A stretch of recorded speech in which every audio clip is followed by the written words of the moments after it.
Testing. Okay, great. Hello. Let's make sure I'm in the right position here. Hi, hello. Welcome everyone to the summer reading stream. We are continuing our reading of Nothing But the Truth by Avi. This is part 2. So we got through the first half of the documentary novel. It's like a play. It's written kind of like a play yesterday. And I mean, yesterday. No, it was actually like a week ago. It was not yesterday. It was last week, I think. When was it? Last Thursday? Last Friday? It was on Saturday. Okay, so it's been a couple of days since we've read the play, but picking up where we left off. I'm sorry I'm a little late today. I had a emergency errand to run, but we are going to get into this now. Picking up where we left off, we're going to turn down. Whoops, too quickly. But we're going to turn down our jazz here for a bit. Picking up where we left off, Nothing But the Truth. It's over on this side. By Avi is about a young man named Philip and his teacher. I can't promise that there will be no burping in today's stream, by the way. But, you know, it's going to happen. I had to eat dinner and I had to drink some water. So, you know, it is what it is. But today, the documentary novel that we are going to continue reading today is about this high school freshman, Philip, and his teacher, Miss Narwin. And it is about him being suspended, supposedly, being suspended for singing the national anthem in class during Miss Narwin's class. Now, based on what we've read in the last part of this play is not necessarily the truth, right? Going along with kind of the whole theme of the book, Nothing But the Truth. Philip is he's kind of playing people a little bit with this story, right? Obviously, you know, he's caught humming the national anthem in Miss Narwin's class. When she asks him to stop several times, he kind of resists her on that and creates a little bit of a disruption. So she sends him to the office. The assistant principal says, you know, you need to stop doing that. He gets sent to the office a second day in a row. And the assistant principal says, well, you can go apologize to Miss Narwin, or I'm going to suspend you. And here's the thing. Philip doesn't like Miss Narwin. He probably, we could say that Philip really hates Miss Narwin, or at least he perceives that they don't have the best relationship, right? He thinks that she hates him. He does not do well in her English class and certainly doesn't do well in her homeroom class.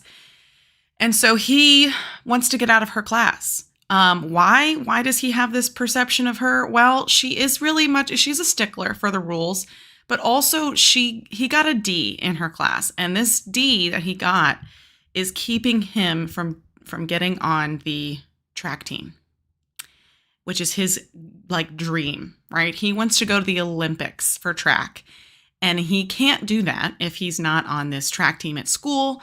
His coach said, you can't be on the track team if you have a D in any of your classes. And he had a D in Miss Narwin's English class, which obviously is going to make Philip be really upset. And of course he's not doing any better in her class to not have a D. So he kind of starts to lash out a little bit at Miss Narwin, and this has caused him to now be suspended for singing the national anthem. Now, last time we left off where Philip was talking to their neighbor. He's a neighbor named Mr. Griffin. And Mr. Griffin is the school board. He's trying to run for school board, right? There's school board elections coming up. Mr. Griffin's trying to run for school board, and he just so happens to have a journalist, reporter with him. And Philip tells his story to the reporter.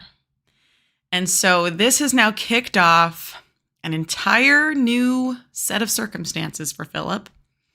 And he does not know necessarily if this was the right choice to be made. So we're going to continue on, and we're going to see what happens with Philip and with Miss Narwin, and see if this reporter is going to follow up on any of the story that Philip has told him or told her. And we're going to see what kind of reaction this gets from the community. Obviously, I think people are going to be a little upset, right? Because you think about it. Why would a kid be suspended for singing the national anthem? Why, he's just being patriotic, right? That seems a little seems like he's overdoing it. They're overdoing it, So we're going to jump right into it. If you're in the book, we are on page 87. If you're not in the book, we are on chapter 13. And that's where we're going to kick off. That's where we're going to keep going from today. Chapter 13. I hope that there we go. Chapter 13, Saturday, May 31st, 10 a.m. Phone conversation between Jennifer Stewart of the Manchester Record, that's the reporter, and Dr. Albert Seymour Harrison School superintendent. So she has not contacted the assistant principal of Philip's school. She has contacted the superintendent of the entire district. And I am guessing that Dr. Albert Seymour has no idea about what's gone on with Philip and his story. So let's see what happens. Miss Stewart, may I speak to Dr. Albert Seymour, please? Dr. Seymour, speaking. Miss Stewart, Dr. Seymour, this is Jennifer Stewart of the Manchester Record. Dr. Seymour, how do you do? Miss Seymour, I hope you don't mind a call at home. I'm the education reporter. Dr. Seymour, oh, yes. Miss Stewart, something has come up. A report, sir, and I want to check some facts with you. Dr. Seymour, if I can be helpful, certainly. Miss Stewart, sir, does the Harrison School District have a rule that forbids students from singing the Star-Spangled Banner? Dr. Seymour, beg pardon? Miss Stewart, yes, sir. Does the Harrison School District have a rule that students are not allowed to sing the Star-Spangled Banner? Dr. Seymour, of course not. Whatever gave you that idea? Who told you that? Miss Stewart, there's been a claim. Dr. Seymour, hogwash. You should check your sources. Miss Stewart, I'm checking them right now. Dr. Seymour, the answer is no. We do not have such a rule. Absolutely. Miss Stewart, may I quote you? Dr. Seymour, of course. Miss Stewart, thank you. Dr. Seymour, you're quite welcome. 10:15 a.m. Phone conversation between Jennifer Stewart of the Manchester Record and Dr. Gertrude Doan, Principal, Harrison High. Miss Stewart, may I speak to Dr. Doan, please? Dr. Doan, this is she. Miss Stewart, Dr. Doan, my name is Jennifer Stewart of the Manchester Record. I do the school stories. Sorry to bother you on a Saturday. Dr. Doan, yes. Miss Stewart, I'm checking out an item that's come to our attention.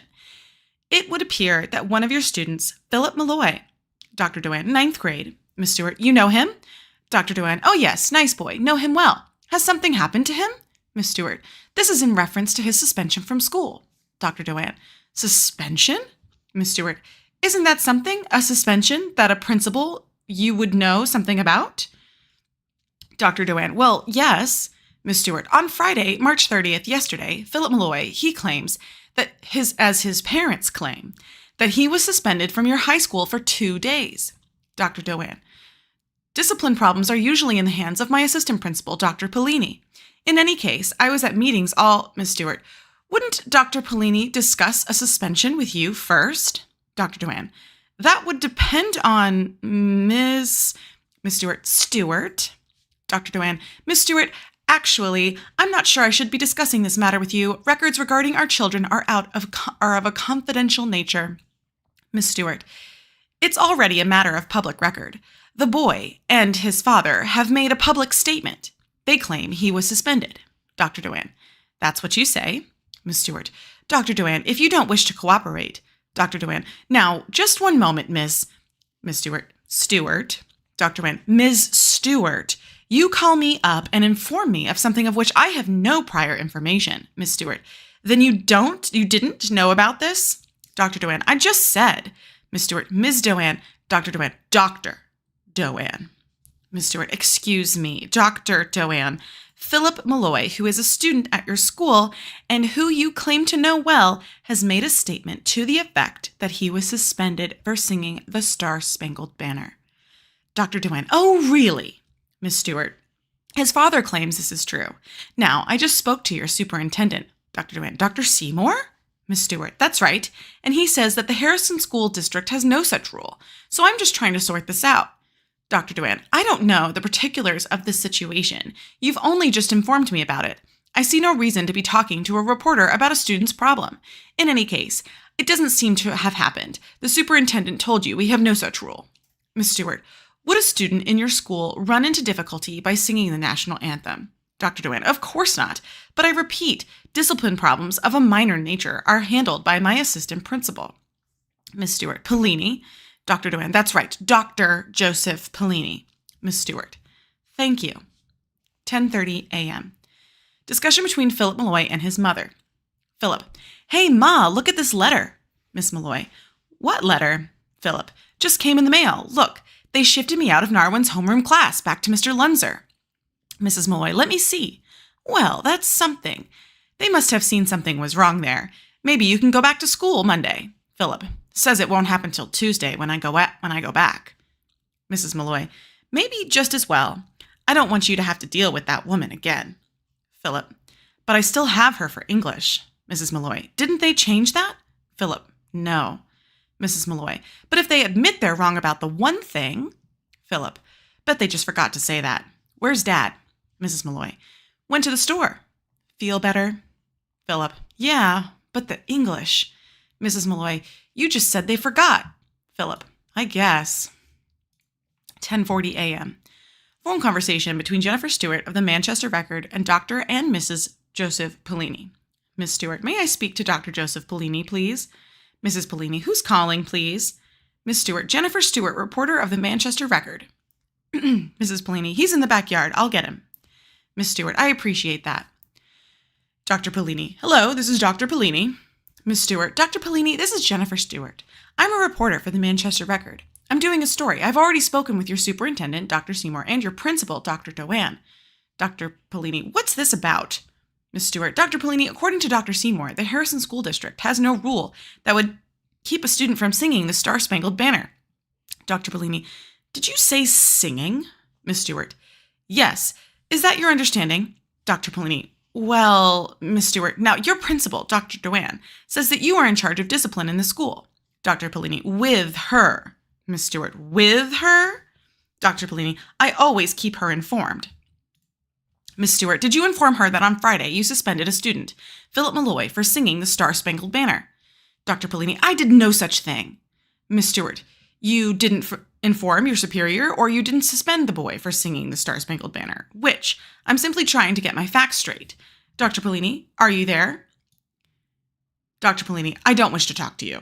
Miss Stewart, no comment? Dr. Pellini, no comment, but you've got your facts all wrong. Miss Stewart, is that your comment? Dr. Pellini, no comment. Miss Stewart, I'm sorry, should I call you back? Dr. Pellini, not to talk about this. Miss Stewart, may I quote you? Dr. Pellini, thank you. Goodbye. Okay, so obviously Jennifer Stewart, the reporter, does not know all of the facts of what's going on with Philip's story, and so she is coming at all three of the officials, I guess you could say school officials in this case, the superintendent, the principal, and the assistant principal, and saying that do you suspend students for singing the Star-Spangled Banner? And obviously that's not the story, right? So none of them are agreeing to that. None of them are, confirming her facts. So the fact of the matter is, right, is that Now, Dr. Polini is starting to, like, he's the one who obviously knows the full story. And so he says, you've got your facts all wrong. But that's not going to be his official comment, because obviously now they're going to have some bad publicity from potentially the community because of this. So let's see how this goes next. 11 a.m. Phone conversation between Jennifer Stewart of the Manchester Record and Margaret Narwin. Ms. Stewart, Margaret Narwin, please. Ms. Narwin, speaking. Ms. Stewart, Ms. Narwin, my name is Jennifer Stewart of the Manchester Record, the education reporter. I'm trying to write a story regarding an incident, something that appears to have happened in your school, in your class. I understand you are a teacher. Ms. Narwin, an English teacher in the high school. Ms. Stewart, how long have you taught there? Ms. Narwin, for 21 years. What incident are you referring to? I'm not aware. Ms. Stewart, I'm simply trying to get the facts correct, wanting to be fair to all concerned. I'm sure you can appreciate that. Ms. Narwin, are you sure this has something to do with me? Ms. Stewart, that appears to be the case. And as I say, I want to be fair to all concerned and report the facts correctly. Ms. Narwin, I'm afraid I don't understand. Ms. Stewart, I spoke to your superintendent, your principal, and your assistant principal, as well as Philip Malloy and his father. Ms. Narwin, who? Ms. Stewart, Philip Malloy. I believe he's one of your students. Ms. Narwin, well, Ms. Stewart, now, as I understand it, the boy was dismissed from your class, then suspended from school because he says it's a question of patriotism with him. He sang the Star-Spangled Banner during opening exercises in school in your class. Could you shed some light on this? Ms. Narwin, are you there? Ms. Narwin, yes. Ms. Stewart, could you give me your side of the story? Ms. Narwin, the boy was creating a disturbance.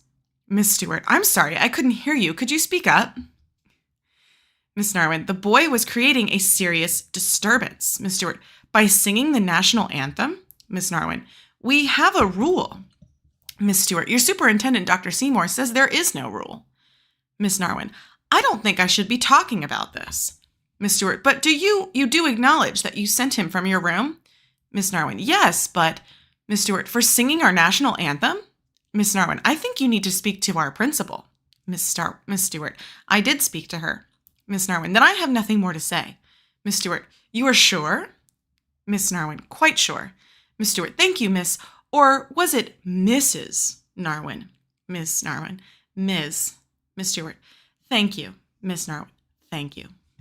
It's also interesting that there's many characters in this story that are calling into question Miss Narwin's, obviously, her credentials.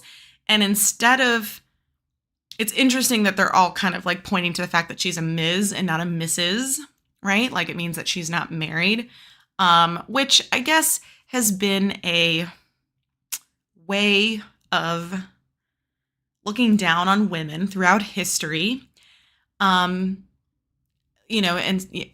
as a way, it has absolutely nothing to do with her job or how good of a teacher she is, but it is a way to almost determine, like how social she is, maybe, or her social status even, in a community of who she's married to, or if she's married at all. This was written in the 90s, so it may not be as prominent today in 2023 as it was back then, or even decades before. But it is interesting that there are multiple characters that kind of point this out, that it's not Mrs., it's Ms., which is interesting. And it does make me wonder if that's going to be a part of the story. I can't remember. I have read this before, but I can't remember if that is a big part of the story that the newspaper writes later on. So let's find out. 11:15 a.m. This is going quick. This morning has literally been an hour and 15 minutes since Miss Stewart has started calling people. So it has this story has started real quick, which means she's probably going to get it in tomorrow's newspaper and Sunday's paper, which is a big deal, right? Like the reporters usually want to report their story on Sunday, especially back when newspapers were really big, because the Sunday paper was the big paper for the week, right? It's usually like had the most subscriptions and it had the most people reading it. So having the story in the Sunday paper is a lot bigger than trying to have it in like Monday's paper, right? So that's a kind of a big deal too about how the reporter is trying to get her story out tonight to like on a Saturday so that it'll be in Sunday's paper. 11:15 a.m. Phone conversation between Dr. Gertrude Doan and Dr. Joseph Pellini. Dr. Doan, Joe, sorry to bother you at home. Dr. Pellini, that's all right. Dr. Doan, I just got a call from a newspaper reporter, Manchester Record. Dr. Pellini, oh, right, she called me. Dr. Doan, she did? Dr. Pellini, about a suspension. Philip Malloy on Friday. Dr. Doan, what is this? I was at district meetings. What's this all about? Why should a reporter be calling? Dr. Pellini, I put a memo in your box yesterday. Dr. Doan, Joe, I was at meetings. Dr. Pellini, right, I know. Okay, the Malloy boy was suspended for 2 days. Actually less, because he was causing a disturbance in Peg Narwin's class. Dr. Doan, Joe, what this reporter said told me it was for singing the Star-Spangled Banner. What's this all about? Dr. Pellini, oh, no. Nothing like that. It was just that he, Philip, was acting out in class. Look, Gert, he did it twice this week, so I had to suspend him. Look, I know. You know. I talked it over with the kid. He agrees that it happened. I just want to like highlight this. I talked it over with the kid. He agrees about what happened. He does. That's not an issue. Besides, I gave him a chance to work it out. Apologize. Promise not to do it again. He's okay. I mean, his record is perfect. Didn't seem like much of a thing. But he wouldn't swallow his pride. Something else, I suspect. At home. Hormones. You name it. Anyway, that's all this is. Dr. Doan, but why should a reporter call me? Dr. Pellini, I don't know. As I said, she called me too. Dr. Doan, what did you tell her? Dr. Pellini, I told her to mind her own business. Dr. Doan, Joe. Dr. Pellini, good Lord, Gert, if I had to discuss every little problem we have with the kids with every fool reporter. Dr. Doan, I know. Dr. Pellini, do you want me to talk to her? Suppose I could track her down. Dr. Doan, not if it was only what you said it was. Dr. Pellini, it was. Believe me, it was. Dr. Doan, okay. If she does call back, you can just refer her to me. Dr. Pellini, will do. Dr. Doan, have a nice weekend, Joe. Sorry to bother you. Dr. Pellini, no problem. Have a good one, Gert. 11:45 p.m. From the diary of Philip Malloy. Aside from getting out of Narwin's homeroom, still not out of her English class, not much of anything today. Boring. Newspapers to deliver. Collection day. Can't understand how people who want the paper think they can get away with not paying for it. And it comes out of my pocket. Then folks make me do yard work. Clean up room. Ken came over. Been trying to figure out a way to get on the school track team. Maybe, like Coach said, I should ask Narwin for extra work. Be worth it. I hate working out without a team. Okay, so this is interesting, right? We've gone this whole time where Philip has kind of like acted out because of what happened with his grades in Miss Narwin's class, right? And now we also know that he's going to be taking his newspaper job back. And obviously, like I talked about earlier, Sunday is a big day for the newspaper. And delivering it is also a big day, too, because it's like the collection day, because he has to go and get the money for the newspaper subscriptions. And then finally, this moment that Philip has, he says, been trying to figure out a way to get on the school track team. Maybe, like the coach said, I should ask Narwin for extra work. Be worth it, right? Like, so he knows now, he like gets it now. He's not getting out of her English class like he wanted to. He was only able to get out of her homeroom because it was her homeroom that he caused the disturbance. So why would they take her out of her? Why would they take him out of her English class? So I think Philip has finally realized that his acts have backfired on him. And now he's trying to see if he can still do what his coach recommended that he do. But it might be too late, right? This was 11:45 at night on a Saturday, and the newspapers are about to hit tomorrow morning. 14, Sunday, April 1st. Oh, it's so funny that it's on. I'm sorry, I didn't mean to yell. It's so funny that it's on April 1st. That's wild. Why can't I highlight it? It's so funny though that's on April 1st. Okay. But it is kind of interesting. Article from the community section of the Manchester Record. Suspended for patriotism by J. Stewart, education reporter. Harrison. While it may appear to be an April Fool's Day joke, 10th grader, I said earlier he was a freshman. He's a 10th grader. He's a sophomore. And this is how I just want to preemptively preface this by saying that most newspaper articles were written like this, where they say the city or district of, or town of where the article takes place before they get into the article, because usually newspapers are about like more than just one city. Like in our town, it is like our city's name for the newspaper, but the county can include multiple cities, So Manchester probably encompasses the Harrison district, which is like a little town within the Manchester area. Okay, while it may appear to be an April Fool's Day joke, 10th grader Philip Malloy of Harrison High School was suspended for singing the Star-Spangled Banner. His parents, Susan and Benjamin Malloy of Harrison Township, do not consider themselves super patriots, but they did raise their son to have pride in our country. It was only natural then for Philip to sing along when the national anthem was played on tape during morning exercises. According to Harrison School Superintendent Dr. A. Seymour, there is no rule against singing the anthem.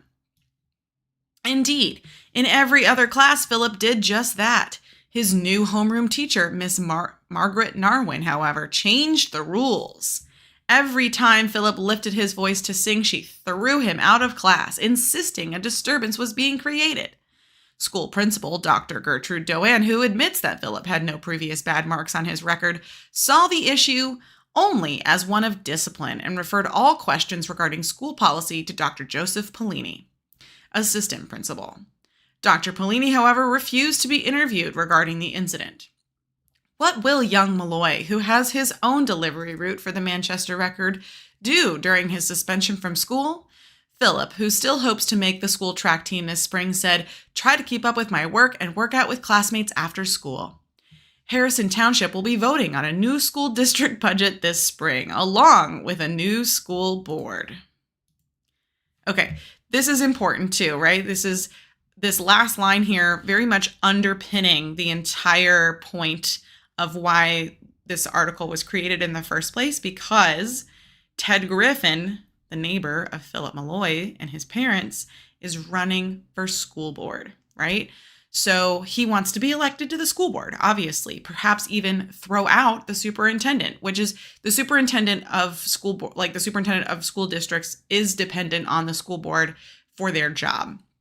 So the school board has the authority to get rid of and fire the superintendent, which is obviously puts the superintendent under a lot of pressure from them. So if they don't get along, it can usually mean that the superintendent is ousted when a new school board is elected. So this is bad news for Dr. Seymour, as well as for the principal and assistant principal of Harrison High. 8:30 a.m. phone conversation between Dr. Albert Seymour and Dr. Gertrude Doan. Dr. Seymour, Gertrude? Dr. Doan, this is Gertrude Doan. Dr. Seymour, Gertrude, Al Seymour here. Did you see this morning's paper? Dr. Doan, just reading the first section now. Dr. Seymour, well, look at section D, community news, page 2, school news. Dr. Doan, why? Dr. Seymour, just do it. Dr. Doan, hold on a moment. Dr. Seymour, did you find it? Dr. Doan, yes, and oh my. Dr. Seymour, read it. Dr. Doan, this is ridiculous. Dr. Seymour, what is this business? I had a call from a reporter yesterday, but is any of this true? Dr. Doan, Al, the boy was not suspended because of singing the national anthem. Of course not. He was suspended because he was creating a disturbance. That's according to Joe. Dr. Seymour, Joe? Dr. Doan, Joe Pellini. Dr. Seymour, a disturbance by singing? Singing the Star-Spangled Banner? Dr. Doan, yes, Joe handled it. Dr. Seymour, who is this Narwin woman? Dr. Doan, an English teacher. She's been on the staff for years, actually. The longest of all, I think. A good teacher. Dr. Seymour, oh yes, I think I know her. And that's all there is to it. Dr. Dewan, as far as I know. Dr. Seymour, let's hope so. I mean, Dr. Dewan, Al, no one could take this seriously. Dr. Seymour, I hope not. I hope not. With the budget vote soon and the school board. Dr. Dewan, do you want me to call the newspaper? Dr. Seymour, no. But if you get any calls, you can refer them all to me, to my office, tomorrow. Dr. Dewan, I will. Dr. Seymour, this is not going to do us any good. Dr. Dewan, no one reads about schools. Dr. Seymour, let's hope so. 9:20 a.m. Phone conversation between Philip Malloy and Ken Barchett. Philip, what's happening? Ken, did you see the paper? Philip, I deliver it. I don't have to read it. Ken, guess what my ma found in it? Philip, what? Ken, it's all about you. Philip, sure, April Fool. Ken, no, really, look at section D, page 2. A riot. Philip, sure. Ken, it ain't true, but it's funny. We working out? That's interesting. Philip, have to visit my grandma at the nursing home. Ken, make sure they don't lock you up. See you. Philip, catch you later. Ken, don't forget to look. Philip, April Fool. So Philip doesn't even believe that the reporter actually wrote the story about him. And Ken, who has obviously seen, not necessarily, he's seen the article only because his grandma found it, which is interesting in the 90s that the young people of the time period did not read the newspaper, kind of like most of our generation doesn't read the newspaper now. But the only reason why he sees it is because his grandmother points it out to him and he says, it ain't true, but it's funny, right? So like even Ken knows that the story that's been printed is not accurate to the whole story. And unfortunately now, the only people who know the accurate story are the people who were in Miss Narwin's class during the incident itself and the assistant principal. All of these other people are getting secondhand or even third-hand information. And now the whole community is getting fourth-hand, inaccurate, skewed information. And it's going to definitely color their perception of the school, which is kind of how it happens, right? Like this is the whole point of the story is that, you know, it's nothing but the truth, but you know, it's the truth is getting mixed up, right? It's getting kind of like moved around because the people who really know the truth are not representing it the right way or the way that it needs to be represented. 9:50 a.m. Conversation between Philip Malloy's parents. Mrs. Malloy, look here, Ben, that reporter did put in a story about Philip. Mr. Malloy, you're kidding. Let me see. Mrs. Malloy, here. Mr. Malloy, I'll be. Mrs. Malloy, I got the whole thing. Or it's got the whole thing. Mr. Malloy, see, the superintendent says there's no such rule. It was just that teacher. Mrs. Malloy, doesn't seem right. Mr. Malloy, she should be fired. Philip upstairs? Mrs. Malloy, I think so. Mr. Malloy, Philip, come down here and take a look at this. Philip, what? Mrs. Malloy, this. Mr. Malloy, see, if you stick up for yourself, you get action. How's that make you feel? Philip, what do you think? Mrs. Malloy, what's the matter? Philip, I don't know. Mrs. Malloy, it was the teacher, just as you said. Philip, weird. Mr. Malloy, just shows you. Mrs. Malloy, where are you going? Philip, upstairs. Mrs. Malloy, we're leaving in half an hour. Mr. Malloy, sometimes you just have to deal with things. Mrs. Malloy, he looked like he was reading his own funeral notice. Mr. Malloy, kids. Mrs. Malloy, well, anyway, you were right. Now maybe the boy can go back to school on Monday. Isn't it odd to see your name in the paper? Mr. Malloy, I sort of like it. Good if Dexter sees it. Mrs. Malloy, that Ted Griffin, he knows how to get things done. Mr. Malloy, got my vote. And Philip, now that he's seen the story, right? He looked like he was reading his own funeral notice.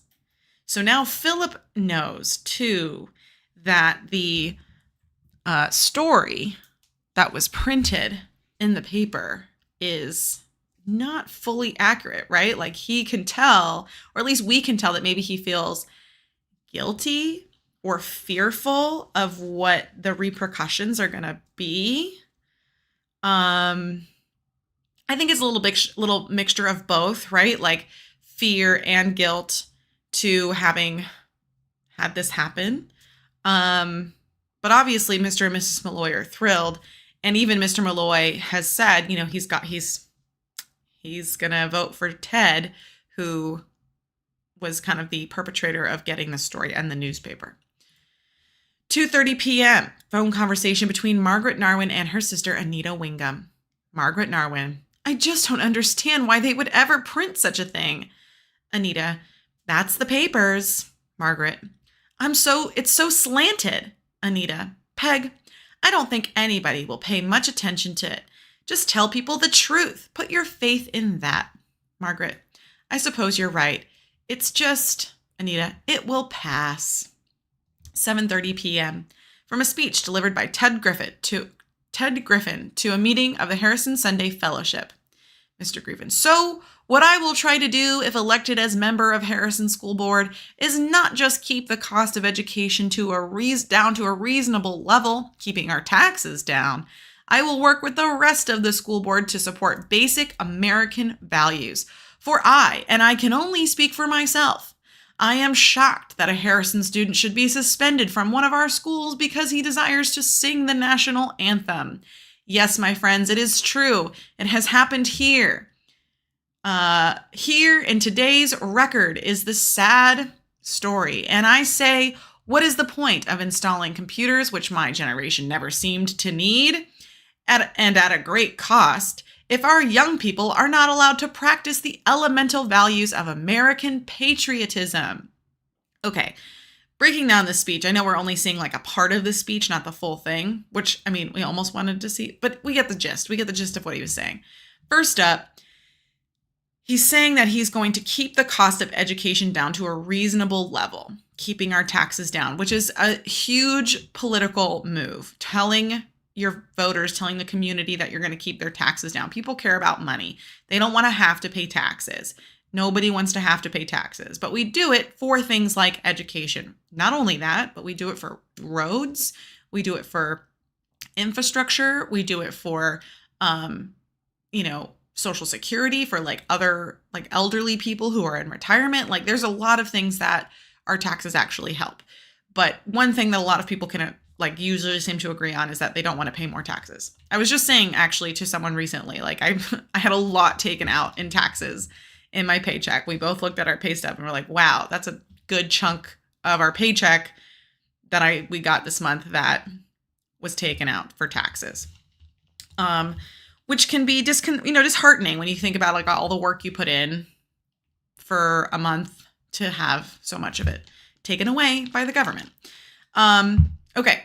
He also, anyway, and this is a big thing. Additionally, there's like two sides to this, right? If he's going to keep the cost of education down and like keep their taxes down, it means that he's going to vote to lower the school district's budget, which means there's less money going into schools for things like computers, right? He mentions it in his speech, right? What's the point of installing computers, which are so costly because we never needed them, right? We're talking about, this is definitely a really good point of this too. Like we talked about the newspapers, the younger generation doesn't read the newspapers while it is the older generation that is, but the younger generation isn't getting their news from newspapers. They're getting it from TV, they're getting it from word of mouth, and they're using technology. You think about it, today's world, 2023, we're all using technology. I'm using technology right now to tell you the story. So installing computers is not necessarily like, not only is it a cost, but it's more of an investment in education, right?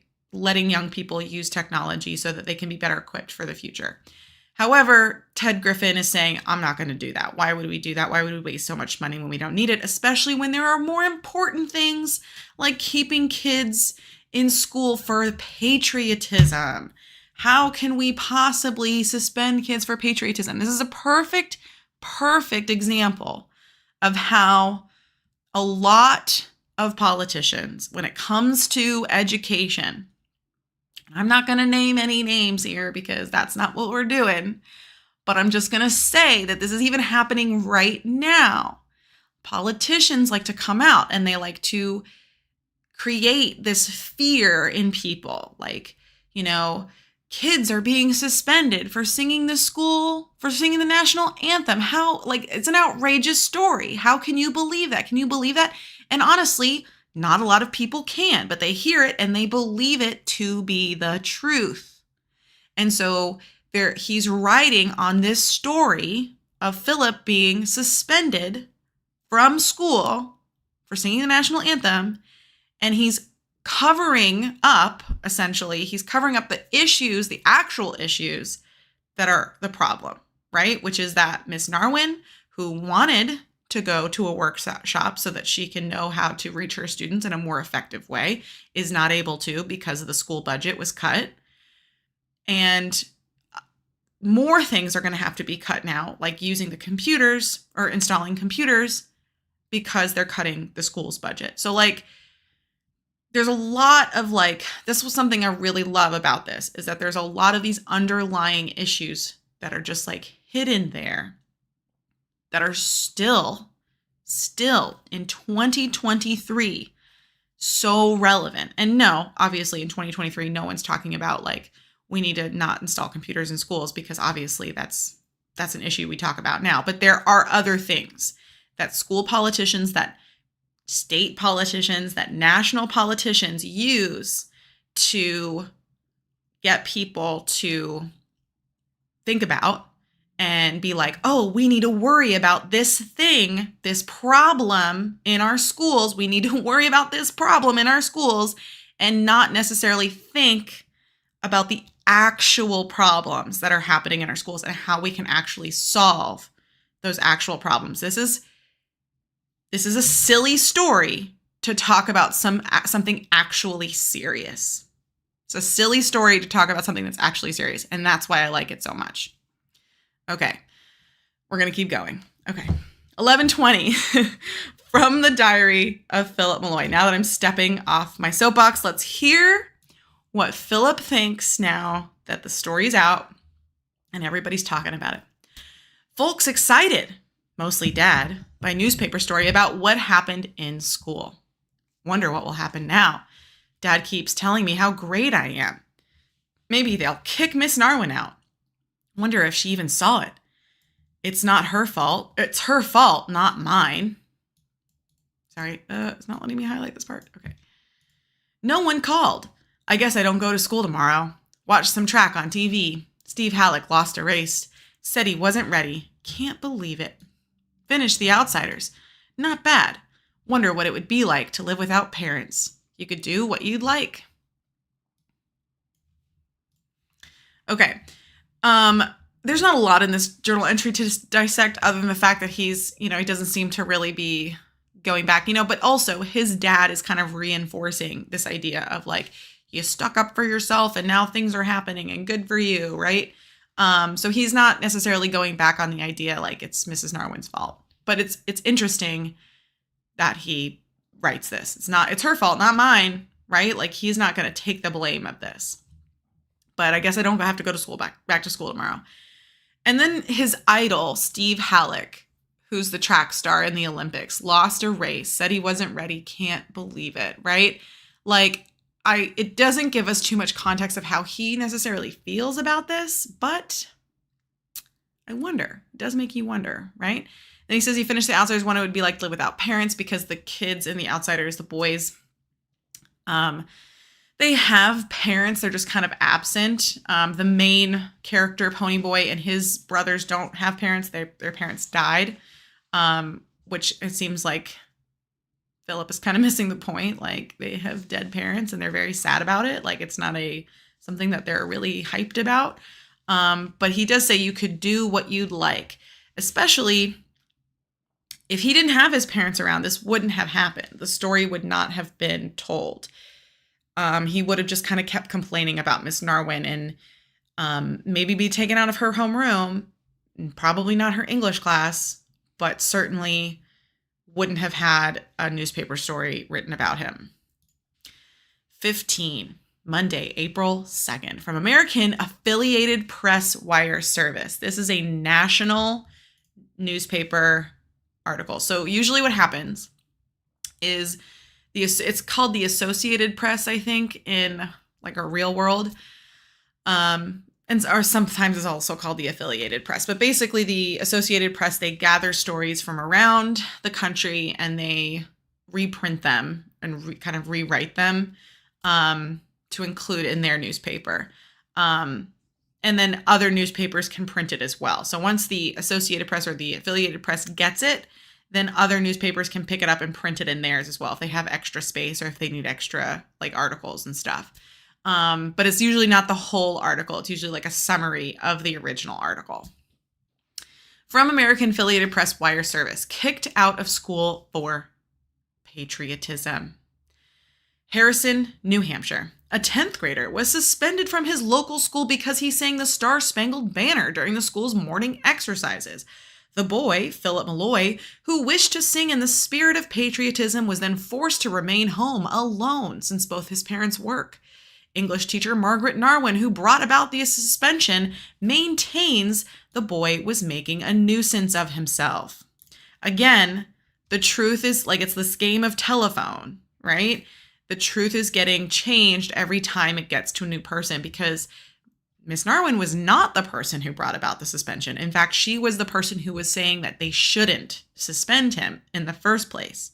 She said, you shouldn't do it, right? It was the assistant principal who went ahead with the suspension. 8:05 a.m.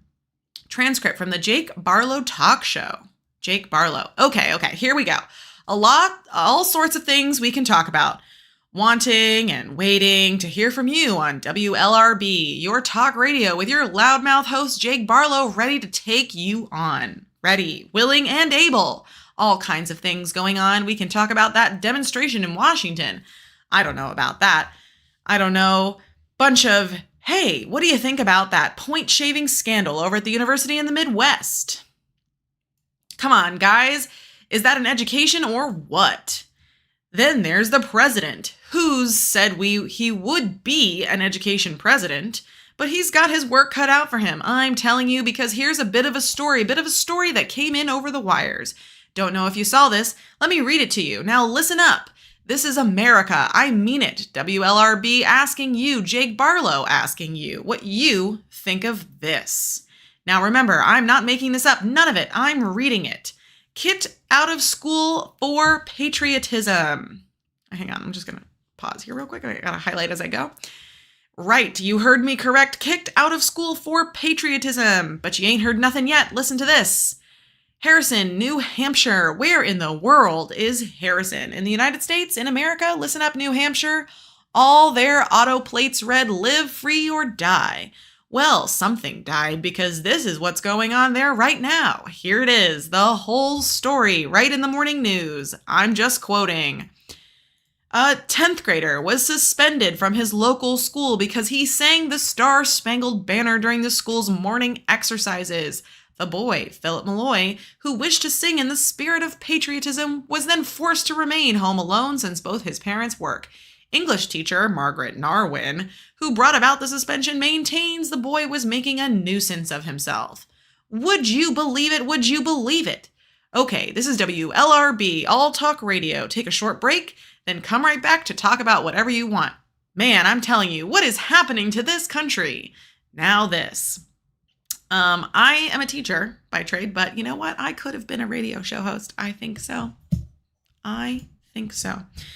Okay, anyway, so now we're seeing this story getting picked up by the National News Wire Service. Now it's on a talk show, so the news is slowly spreading.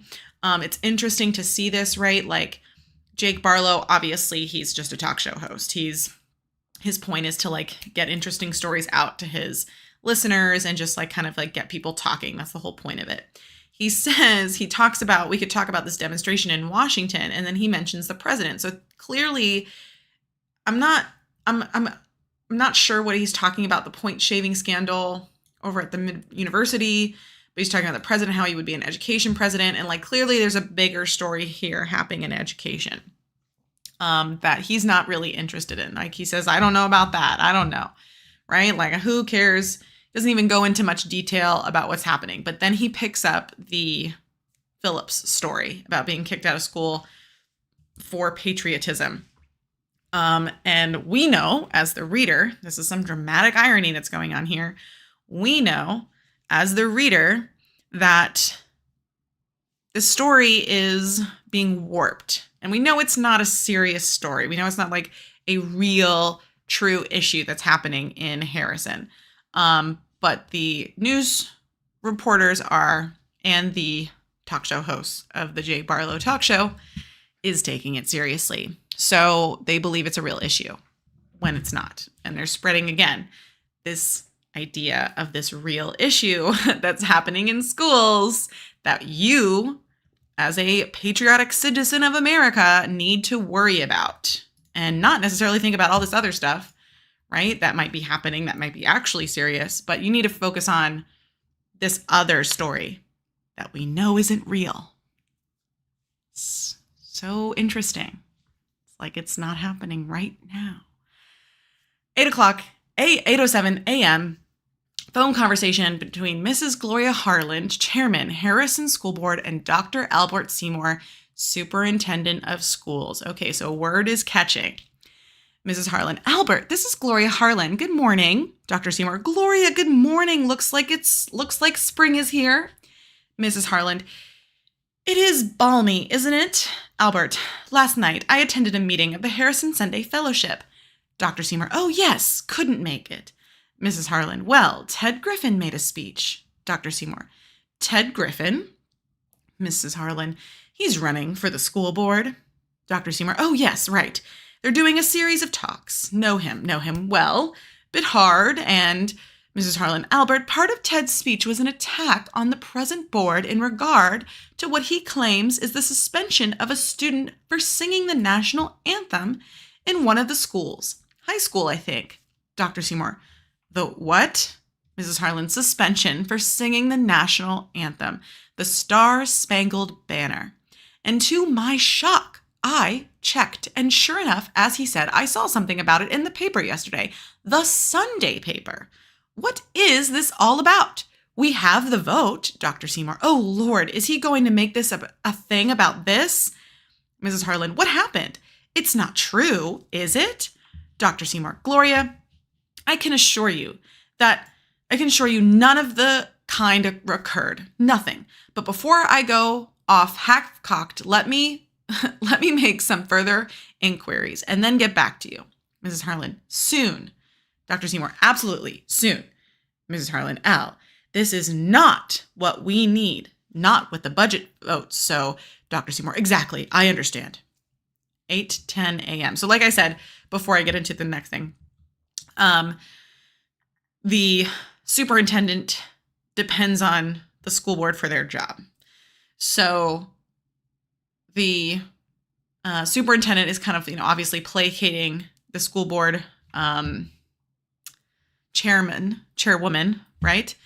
And she's like asking him these questions. And now that this has started to come down on him, right? It's not one of his subordinates talking about this. It's not some reporter that's talking about this. This actual person that he answers to is asking him about this. And so now it's getting kind of real for him. 8:10 a.m. Now this is going quick, right? We're like minutes between each other, right? 8:05, 8:07, 8:10. Transcript from the Jake Barlow talk show. Jake Barlow. Okay, back again and ready to take you on. We've got the scandal out at the U, the demonstration in D.C., the kid kicked out of school for being an American patriot. Anything you want, here we go. First call, hello. Caller, is this Jake? Jake Barlow. Jake cruising for a bruising Barlow. Who's this? Caller, this is Steve. Jake Barlow, Steve, how you doing, big guy? Steve, great. Really like your show. You're doing great. Jake Barlow, don't tell me. Tell the president of the station, Steve. Steve, yeah, haha, right. Look, about that kid. Jake Barlow, the one kicked out of school for singing the Star-Spangled Banner? Steve, yeah, hey, that gripes me. Really does. Things may be different, but come off it.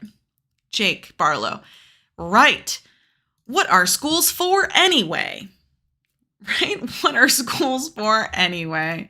Steve, people might call me Jake Barlow jerk. Steve, yeah, maybe. But like they used to say, America, love it or leave it. And that school, Jake Barlow, it was a teacher. Steve, yeah, teacher. She shouldn't be allowed to teach. That's my opinion. Jake, right. I'm right with you there, Steve. I mean, there are 3 R's, reading, writing, and arithmetic, and the 3 P's, prayer, patriotism, and parents. At least that's my notion of schooling. Steve, right. I'm right with you. Jake, okay, Steve, like what you said, let's see if we got any ultra liberals out there who'll call in and try to defend this. I was about to say woman, person. Steve, thanks for calling. Steve, yeah. Jake Barlow, who's next? Okay, lots of things to break down here. So obviously, there's some political leanings that Jake has on his TV show, right? Because he talks about like certain sides of political. Why is it not letting me? I want to highlight. Gosh darn it. I'm going to highlight this whole thing. There we go. He's got some political leanings because obviously he's mentioning certain political sides here. So there's really his opinion coming through. And obviously the callers are giving their opinion as well. Steve even says, that's my opinion. She shouldn't be allowed to teach. And Jake's like, yeah, I agree with you, right? There are 3 R's and 3 P's, and that's how schooling should work, right? This is an older notion. If you've never really heard this saying before, it is like a thing that people used to say. I think like it was even like a political slogan back in the day when there was like a educational push in our schools, reading, writing, and arithmetic, right? Like those are the 3 focuses that schools need. I hadn't ever heard the 3 P's one, the prayers, patriotism, and parents, but it does make sense, right? Like religion, country, and your parents are who you should answer to, who you should listen to. So like they kind of have this old school way of thinking. And obviously they think very badly about Miss Narwin. And again, this is interesting. We talked about Ms. Narwin or Miss Narwin, not Mrs. And even Jake is here saying, I'd like to see if we got anybody who's out there trying to defend this. I was about to say woman, right? I think he's talking about Ms. Narwin here, right? Who would try to defend her. And instead he switches it and says person, but he still says, like, he still makes a point to say, I was about to say this woman, but it's interesting. It's interesting that he chose to like even say that to begin with, right? Because they are kind of attacking her and blaming her for this when she's not really the one who did it because they don't know the whole story. And again, kind of pointing out the fact that she is single, she's a woman, she's older. So, kind of going after like the personal attacks here. All right, 8:30 a.m. Conversation between Dr. Albert Seymour and Dr. Gertrude Doan. Dr. Seymour, Albert Seymour here. Look, I got a call from Gloria Harlan about this boy who was suspended for singing. Dr. Doan, Al, I told you that's not why the boy was suspended. Dr. Seymour, maybe yes, maybe no. That's not what's at stake here. I've got this budget. Now listen, she was in a meeting last night at which this guy, Ted Griffin, Dr. Doan, he's running for the school board. Dr. Seymour, exactly. And wouldn't you know, he's making speeches about the incident, claiming it's school policy to keep kids from singing. Dr. Doan, Al, that's absolutely untrue. Dr. Seymour, Gert, you know as well as I that it doesn't matter if it's true or not true. Really? It doesn't matter? It doesn't matter? It's what people are saying that's important. Will be saying. Who's involved in this thing? Dr. Doan, Joe Polini, Peg Narwin, myself. Dr. Seymour, I want a report on my desk, a report I can read out. So make it short and to the point, soon as you can. Dr. Doan, Al. Dr. Seymour, Gert, believe me, I'm sensitive to this sort of thing. Just do as I've requested.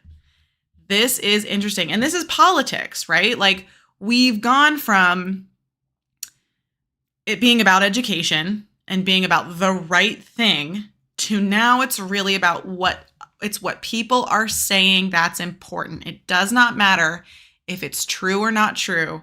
It's about politics. It's about what people are saying. It's about the image of truth, right?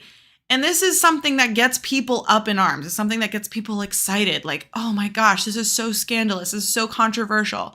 How could a school do this, right? So it's like very much not necessarily about the truth, when the whole book is really, that's the whole theme of the book. 8:35 a.m. Transcript from the Jake Barlow talk show. Jake Barlow. Okay, who's this? Caller. My name is Liz. Jake Barlow. Liz, baby, how you doing? Liz, just fine. Jake Barlow. Liz, what's on your pretty mind this morning? Liz. Jake, I'm a mother. I have 3 kids, all school age. But if I had a teacher like that, Jake, whoa, back off. Like who? Liz, the one who forbade that child to show his patriotism in school. Jake, right. Liz, I'd take my kids out of school. Jake, you would? Liz, no question about it. Jake, what about the teacher? Liz, wouldn't let my kids go back to that school unless she was removed. Jake, the teacher doesn't have rights? Liz, it's a free country, but what I'm saying is that she has no right to do what she does. My husband was in the military. She's taken away rights like the flag thing. Jake, then you know. Liz, I do. Again, right? This is, like I said, like this is something that gets people up in arms. It's getting people excited. It's getting people talking and like about controversial stuff. And so again, this is a big deal. We have Liz. She's not a teacher. She has kids and they're all in school. And she's criticizing Miss Narwin for what she did, or at least her perception of what she did. And so she's like, I would remove my kids from school. I would take them out and I wouldn't let them go back unless the teacher was out of there, unless she was fired. So again, there's a lot here. And like she even says she has a bias. Her husband was in the military. They're taking away rights, like the flag thing. And we can only assume that she's like talking about like having the American flag in certain schools or places.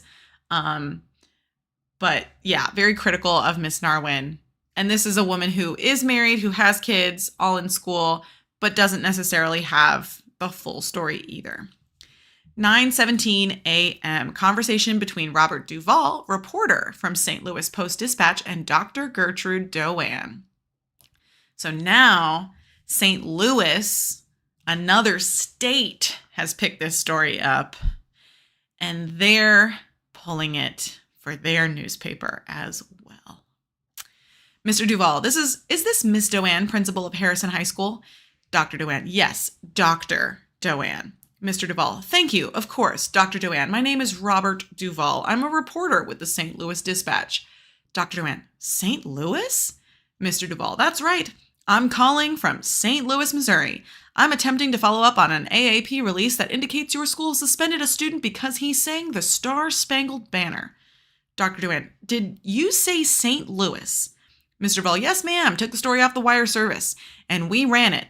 Now, you see, we have a convention going on here, our State American Legion convention. Someone there noticed this item and called the paper to see if we had any more information about the situation. Dr. Doan, are you serious? Mr. Duvall, certainly am. Would you care to hear the story we ran? Dr. Doan, yes. Mr. Duvall, the headline reads, Kicked Out of School for Patriotism. Dr. Doan, good grief. Mr. Duvall, yes, ma'am. Let me read you the rest. Harrison, New Hampshire, a 10th grader, was suspended from his local school because he sang the Star-Spangled Banner during the school's morning exercises. The boy, Philip Malloy, who wished to sing in the spirit of patriotism, was then forced to remain home alone since both his parents work. English teacher Margaret Narwin, who brought about the suspension, maintains the boy was making a nuisance of himself. That's it. Dr. Doan, my God. Is that being sent out all over the country? Mr. Duvall, well, actually has been sent out. And I thought to call and get your response. Would you like to comment, ma'am? Dr. Dewan, full of mistakes. For start, he's a ninth grader. Oh, see, I'm getting caught up in it. I thought I was faked out too. I thought he was in 10th grade. I believed the story. Oh my goodness. Wow. That just goes to show. That just goes to show, doesn't it? Look, can I get back to you, Mr. Duvall? Aren't you in a position to respond now? Dr. Dewan, there has been some great mistake, and none of this is true. Mr. Duvall, none of it? The boy was not suspended then? Dr. Dewan, yes, suspended, but not for those reasons. Look, Mr. Duvall, I have to sort this out. Mr. Duvall, when can I call back? Dr. Dewan, give me a few hours. Mr. Duvall, yes, ma'am. 9:32 a.m. Transcript from the Jake Barlow talk show. I just want to go back. That's really funny because I think I read the story when it ran. Did she say was it in the Sunday paper that she said it was a 10th grader? Let me just look real quick because I forgot. I thought he was in 9th grade. I thought he was a 9th grader. The original story that the reporter from New Hampshire wrote said it was a 10th grader. And so all the other stories are continuing on this 10th grader narrative, but he's not in 10th grade. He's a freshman. He's a 9th grader. So I thought I was right at the beginning of the stream. Oh my goodness. I totally got gaslighted by this, by this book, by this news story. Okay. That's so funny. Okay. 9:32 a.m. Transcript from the Jake Barlow talk show. Jake Barlow back again. Who's on? Caller, this is Roger. Jake, Roger Rabbit? Roger, not quite. Jake, how many kids do you have? Roger, 2. Jake, get hoppin', Roger, get hoppin', ha. Okay, Roger, what's on your mind? Roger, about all these calls you're getting. The boy who was kicked out? Jake, makes me sick. Sick. Roger, well, you've read the news story a few times, so I think I've understood it. And it just seems to me that it couldn't be the whole story. Jake, what do you mean? Roger, well, the story is slanted from the point of view of the boy. It doesn't really indicate what the teacher's position is. Jake, Roger, let me get this right. You are defending this so-called teacher? Roger, no, I didn't say that. I'm not defending anyone. The story you read is just the boys, not the teachers. Why should we assume that the teacher is wrong? I love this. Jake, come on, give us a break. The kid was suspended, right? Roger, so it would appear. Jake, suspended for singing the national anthem, right? Roger, that's the story you read. Jake, now, how could singing the national anthem, oh say, can you see, ever be making a nuisance? Roger, well, Jake, Roger, what's your point? Let me guess, you're a teacher. Roger, actually, I'm a salesman. Jake, what do you sell? Roger, that doesn't make... Jake, come on, out with it, admit it. Roger, well, books, but... Jake, yeah, see, exactly. And here you are defending this creep of a teacher. What does this kid know other than his own natural-born patriotism? Okay, and then this creep of a teacher comes along and squelches it. And this country has all these problems with morality, drugs, pornography. No way, Jose. Hey, Roger, you saying pornography is only a nuisance? Roger, but... Jake, goodbye. Always one rotten apple. Hey, out there, do you agree with this guy? Tell you what, why don't you out there, let's start a crusade. Okay, Jake, geez. I want you all, if you feel anything about this, to write to the teacher. Hey, free country, do you agree with what she did? Okay, tell her. If you disagree, tell her that. Let's see, here's her name, Margaret Narwin. Margaret Narwin, Narwin, Harrison, New Hampshire. Let her know what you think. You agree with this guy? Just write her, postcard, brick. Hey, just kidding, something. Okay, now this. Okay. So yes, we have freedom of speech in our country. It is a free country, but this, what Jake Barlow is doing, is now called inciting. Okay, which is not protected free speech under our Constitution. Additionally, that's just the baseline of what's happened here. His final words to his listeners to write to Miss Narwin about what she did or what he thinks that she did. And, kind of, we have so many words for this now that they didn't have back in the 90s, but he definitely, what's it called? He doxes her, right? He shares her name without her consent, her location without her consent, and calls people to send her letters and postcards, even to send her a brick. This is something that Jake Barlow could definitely be sued for, and probably would be sued for in 2023, because it's inciting. Not necessarily criminally, but it is civilly. He's civilly liable for what he's just said, even if he's hey, just kidding, right? Somebody could argue that this was inciting people to potential violence to Miss Narwin. Additionally, he does a lot of debating with Roger the salesman here, right? And it makes a lot of fallacies in his argument.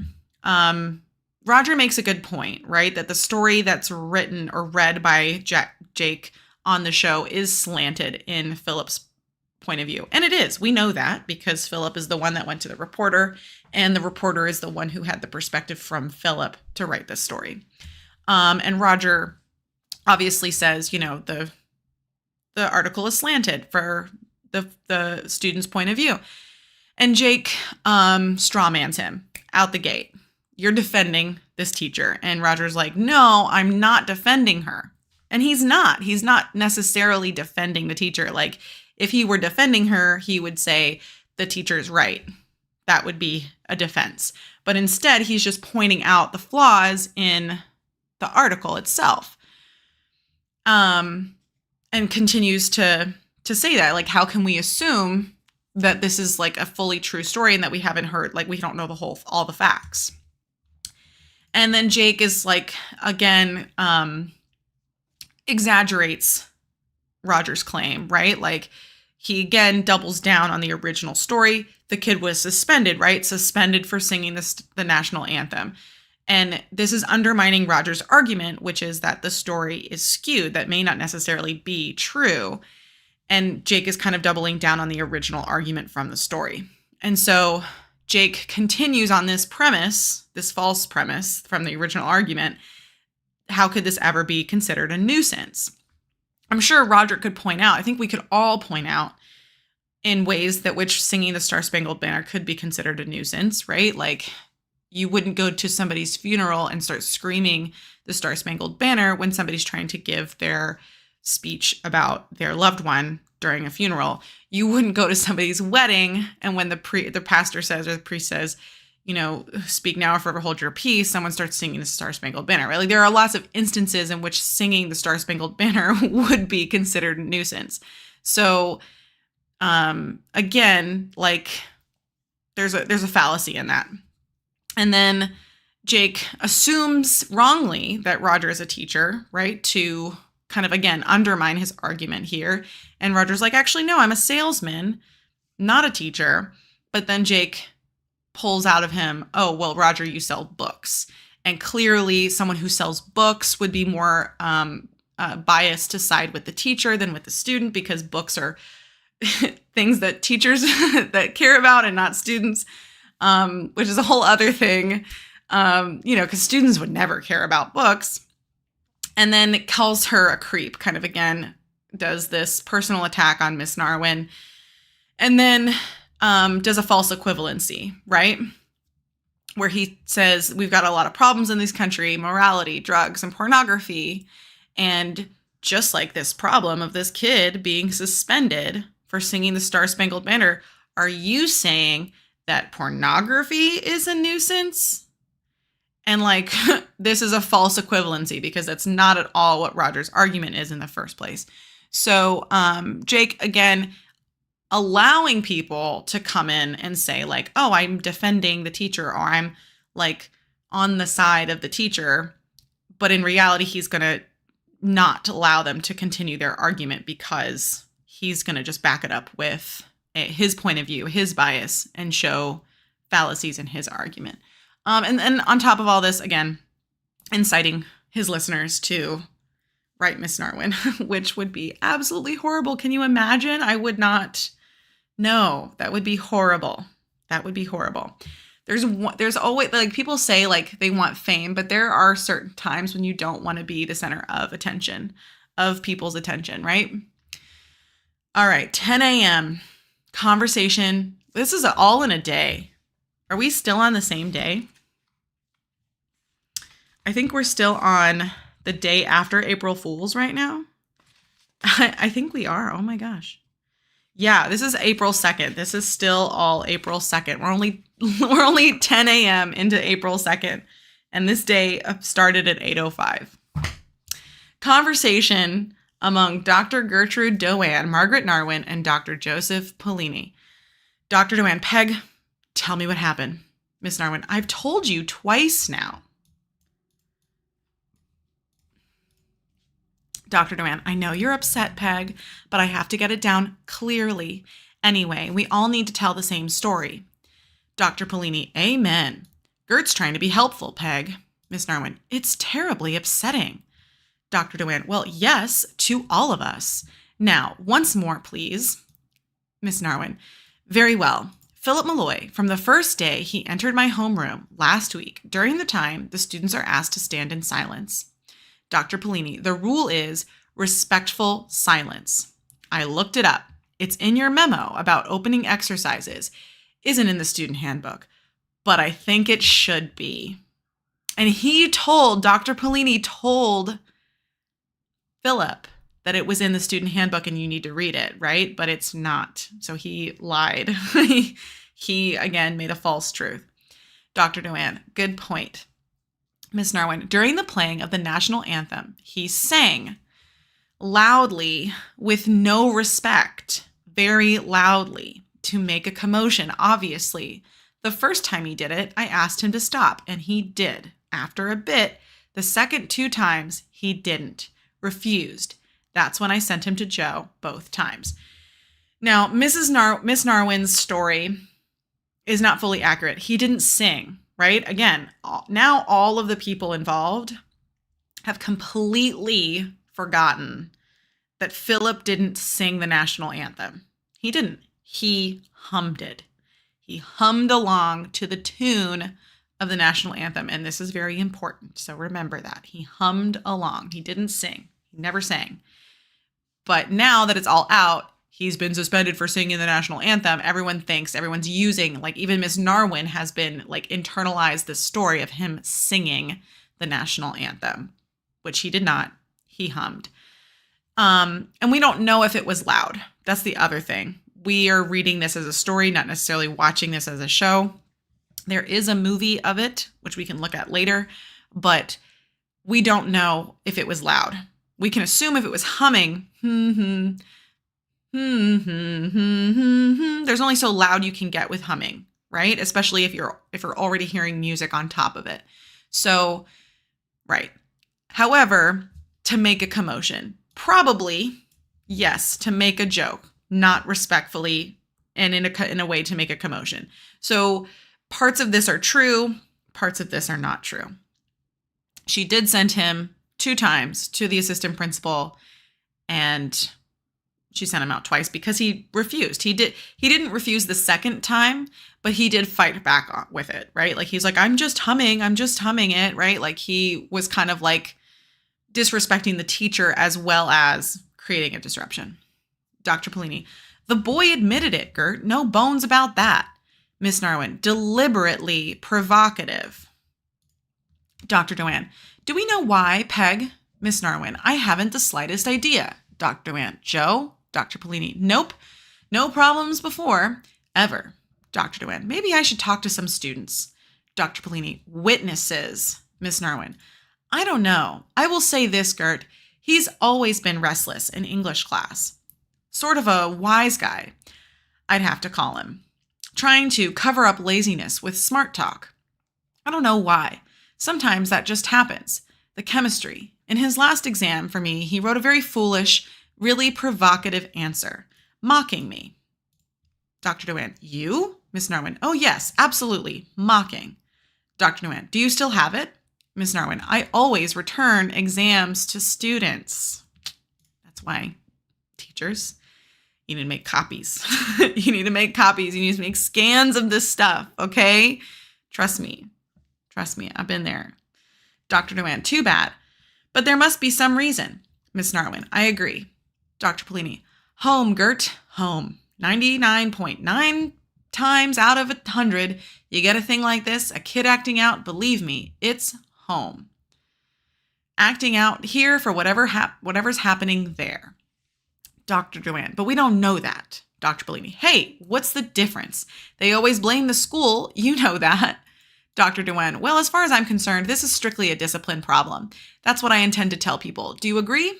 Do we agree? Dr. Polini, well, the thing is, it's the truth. Miss Narwin, I didn't think it was wise to suspend him. Dr. Polini, 2 infractions in 1 week, Peg, right? That's the rule. You sent him out to me. If we start bending the rules each time, Miss Narwin, what could I have done? Dr. Polini, only trying to be supportive. Miss Narwin, I know. Dr. Dewan, it'll blow over. Dr. Polini, sure thing. Dr. Dewan, Joe, write up a draft of something. Keep strictly to the facts. To give to Seymour. Do it immediately. I want to speak to some of the students. Okay. Going through this interaction, right, really quick. I know I'm taking up, we've still got time. We're actually close to the end. If I go ahead and look here. We don't have very much further to go. Oh, okay, wait. No, we do have a little bit further to go. So yeah, okay. Sorry. Looking at this interaction though, let's take a look at it. We talked about what the story actually is. And then Dr. Dewan kind of wants to get some other people's perspective, which is very wise of her. It's always good to do, especially in a situation like this. Miss Narwin then starts to bring up the fact that they haven't always worked well together in English. It's not necessarily, I think she's right to say he's kind of a wise guy, right? Covering up laziness with smart talk. I don't necessarily think he's trying to cover up laziness. I think it's more of a just like he's trying to be funny and, you know, in the hopes that she'll like him and kind of give him a better grade. And he is kind of lazy because in this last essay for The Call of the Wild, he wrote a very snarky kind of response. I don't necessarily think it was to mock her. I think it was really more to just be like, haha, I didn't really enjoy this book kind of thing. But now that they're at the table and she's talking to the principal and the assistant principal about this issue that's getting national attention, she's going to start making it bigger, right? Making it more exaggerated, making it personal, because it's going to start being personal for Miss Narwin, unfortunately. And of course, like I said, always keep copies. Always keep copies. 11 a.m. Written by Dr. Joseph Polini. Memo. Harrison School District, where our students are educated, not just taught. To Seymour from Doan. Suspension of Philip Malloy. Number 1, each morning during homeroom period, the national anthem is played over the high school announcement system. Number 2, at such time, students are asked, please rise and stand at respectful, silent attention.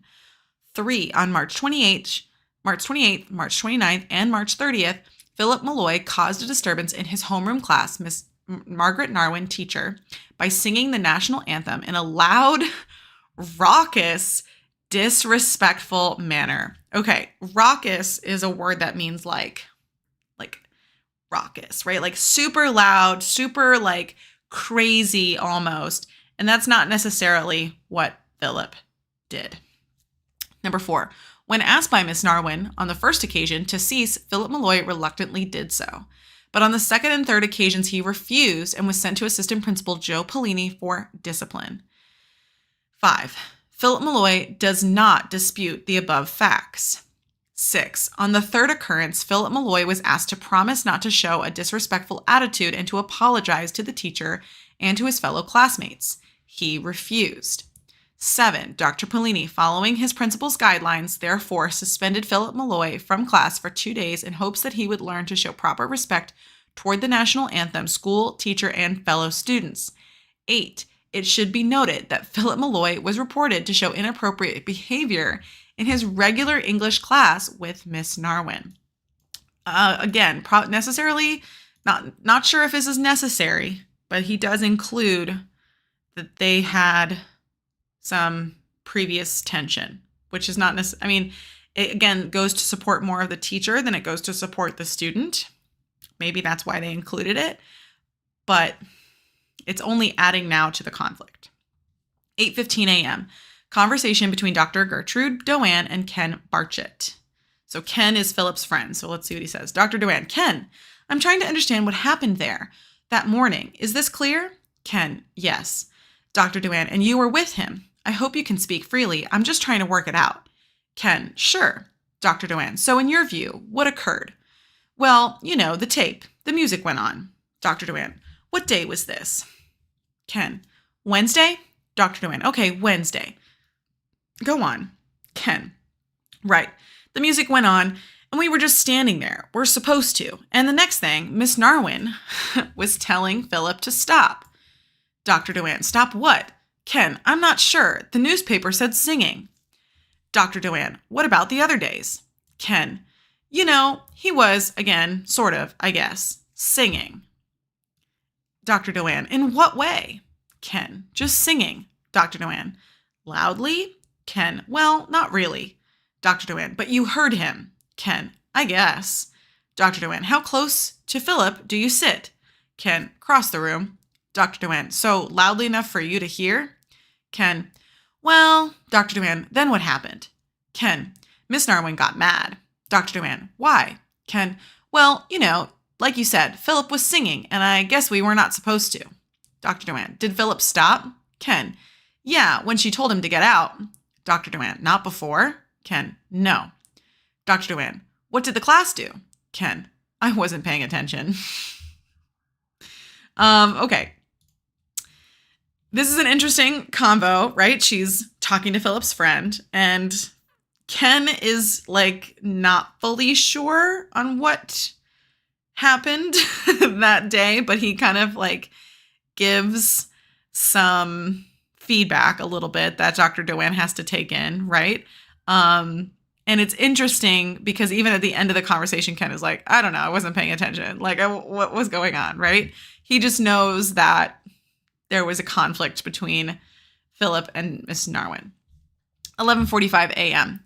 Phone conversation from Harrison High School payphone between Ken Barchett and Philip Malloy.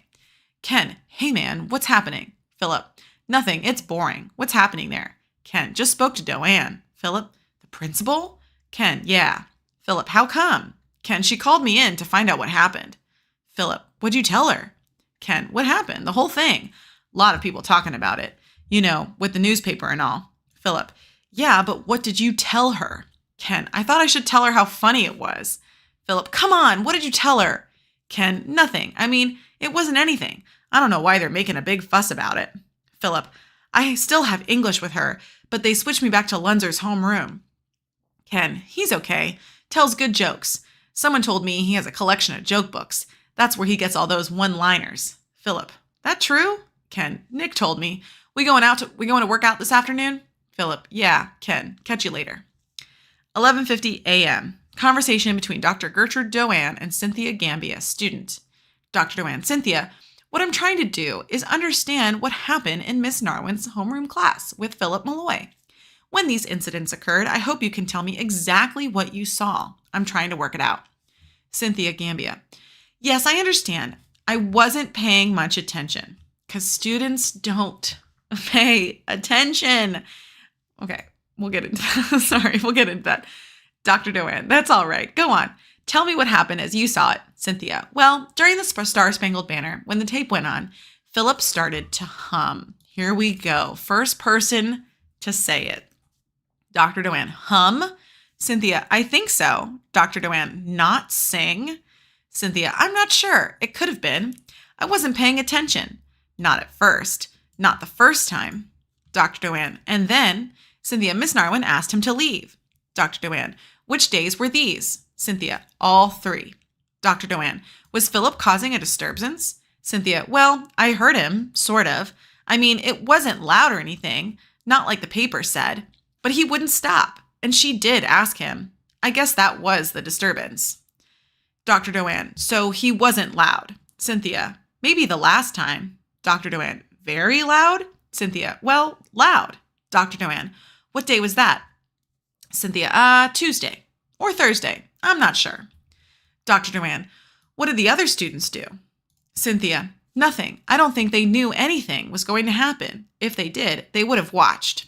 Dr. Doane, do you have any idea why he, Philip, did this? Cynthia, no. Dr. Doane, did you want to add anything else? Cynthia, no, I guess not. I mean, he was being sort of rude.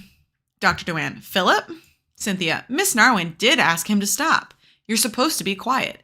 Everybody says that's the rule. He certainly wasn't. She's a fair teacher. All the kids say so.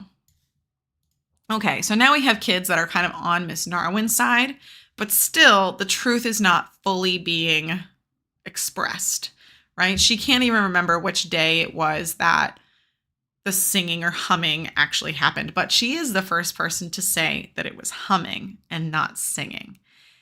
And then she's like, I don't know, it could have been, right? Then she kind of goes back on it.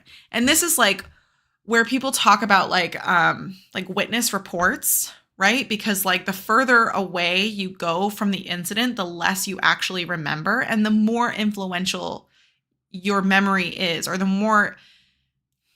more outside stories and outside experiences are influential to your memory, right?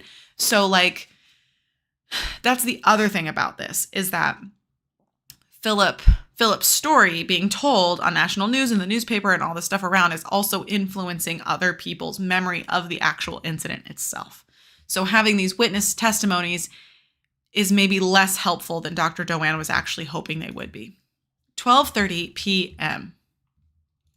From a speech delivered by Ted Griffin. This is the same day. This is still April 2nd. From a speech delivered by Ted Griffin to a lunch meeting of the Harrison Rotary Club. Mr. Griffin, so what I will try to do, if elected as member of the Harrison School Board, is not just keep the cost of education down to a reasonable level. I'm talking here of keeping our taxes down. I will work with the rest of the board to support basic American values. But let me tell you, good people, and I am sure I speak for you too, I am shocked that at Harrison, student should be expelled from one of our schools simply because he desires to sing the national anthem.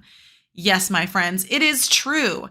It has happened here. Here in yesterday's record is the full story. Shocking. What I say is, most emphatically, what is the point of installing computers, which my generation never seemed to need, at a great cost, if our young people are not allowed to practice the elemental values of American patriotism? Is that the way we want to budget our education dollars? Reiterating what he said before, talking about the budget, kind of like now pushing out to more people, not just the people on Sunday, but now he's doing it again on Monday. Continuing on, 12:50 p.m., conversation between Gertrude Doane and Allison Dorset. Dr. Doane, Allison, I'm working hard to understand what happened in Miss Narwin's class, the incident with Philip Malloy. Allison, I know. Lots of kids are talking about it. Dr. Doane, what are they saying? Allison, about how big a thing it is. Dr. Doane, do you think it is? Allison, I don't know. Maybe, if they pay all that attention.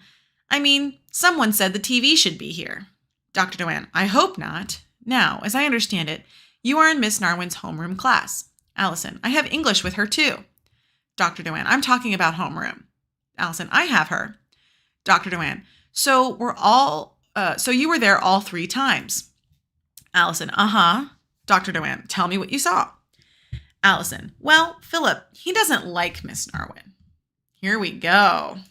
Dr. Doane, he doesn't? Allison, I don't think so. Dr. Doane, just think, do you know why? Allison, it's what people are saying. In class, English class, he just sits there, like he's bored and can't stand anything she says. It's just the way he looks on his face, But then he suddenly makes some remark, a joke or something funny. Dr. Doane, do you think this has anything to do with what happened? Allison, well, it was so obvious he was trying to get to her.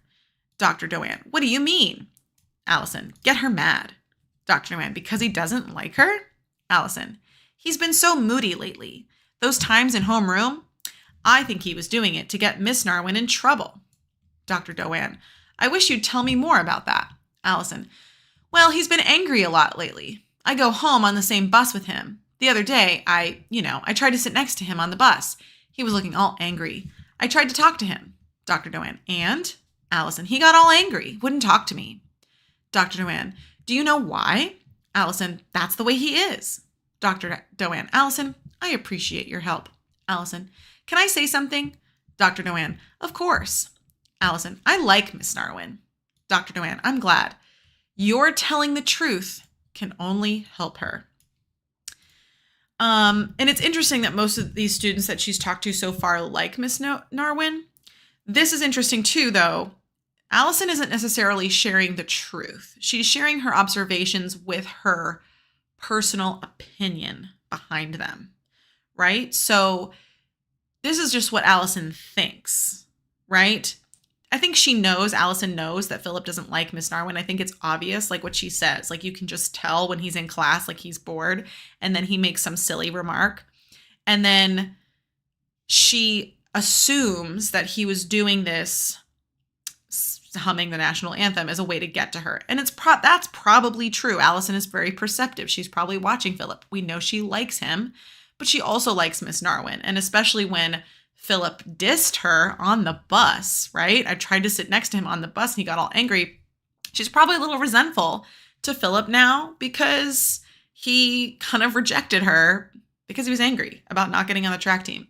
So yeah, she's probably kind of out to get Philip now, which is interesting. 11:30 p.m. Rewritten by Dr. Gertrude Doan. Memo. Harrison School District, where our children are educated, not just taught. To Dr. A. Seymour from Dr. G. Doan. Suspension of Philip Malloy. Number 1, each and every morning during homeroom period, the national anthem is played over the high school announcement system. 2, at such times, all students are asked to quote the standard district guide. Please all rise and stand at respectful, silent attention. At no time in the history of this procedure has any disturbance been recorded. 3, on March 28, March 29, and March 30, Philip Malloy deliberately caused a disturbance in his homeroom class, Margaret Narwin, teacher, by singing the national anthem in a loud, raucous, disrespectful fashion. She didn't change that, thereby drawing attention to himself. 4, when requested by Miss Narwin on the first occasion to cease, Philip Malloy did so, albeit reluctantly. On the second and third occasion, he repeated his disrespectful behavior, and when he refused to stop, he was sent, standard procedure, to Assistant Principal Dr. Joseph Polini for discipline. 5, Philip Malloy did not dispute the above facts. 6, a random selection of students who were in the classroom at the time confirmed these events. Indeed, there is evidence that Philip Malloy's acts were indicative of some personal animosity he feels toward the homeroom teacher, Miss Narwin. His rudeness was also on display in the English classes he had with her. His grade there indicates inferior work. 7, on the third occurrence, Philip Malloy was asked, 1, to promise not to show such a disrespectful attitude toward our national anthem, and 2, to apologize to his teacher and his classmates for this behavior. He refused, choosing the option afforded him of suspension. 8, Dr. Polini, following district guidelines approved by the superintendent, therefore suspended Philip Malloy from class for 2 days in hopes that he would learn to show proper respect toward the national anthem, his school, his teacher, and his fellow students. Dr. Gertrude Doan, principal. So she changed a couple of things. She added in a lot of Allison's things. She didn't add in the thing about humming, which is interesting. She kept it as singing, loud and raucous, even though both the students who mentioned his singing said it wasn't loud, right? Said it wasn't loud, but they kept that in. Again, probably to support the teacher and support themselves, really, because they're kind of looking bad in the stories from the newspapers and stuff. So they're probably keeping that in as more of like a CYOB, cover your own butt kind of thing. But both of the witness reports that she talked to said that it wasn't loud. And they weren't paying attention, which does go to show, right? If it was loud, it would have been something that they remembered and would have been like, oh, this is going on, right? Okay. 2:22 p.m., the magic number. Oh no. This is it. Yes, that's right. We're coming into the story, everybody. Okay. Telegram to Margaret Narwin, held by Harrison High School office. To Margaret Narwin, Harrison, New Hampshire High School, from Young Americans for America.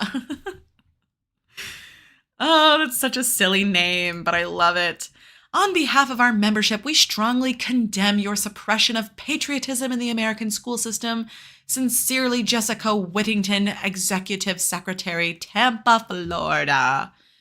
3:05 p.m. Telegram delivered to Philip Malloy. To Philip Malloy from Society for the Preservation of Free Speech.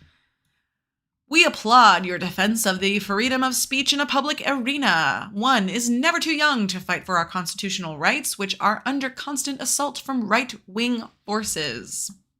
That's weird. Stand firm. Stand tall. Please call upon us for active support. Hank Morgan, Chicago, Illinois.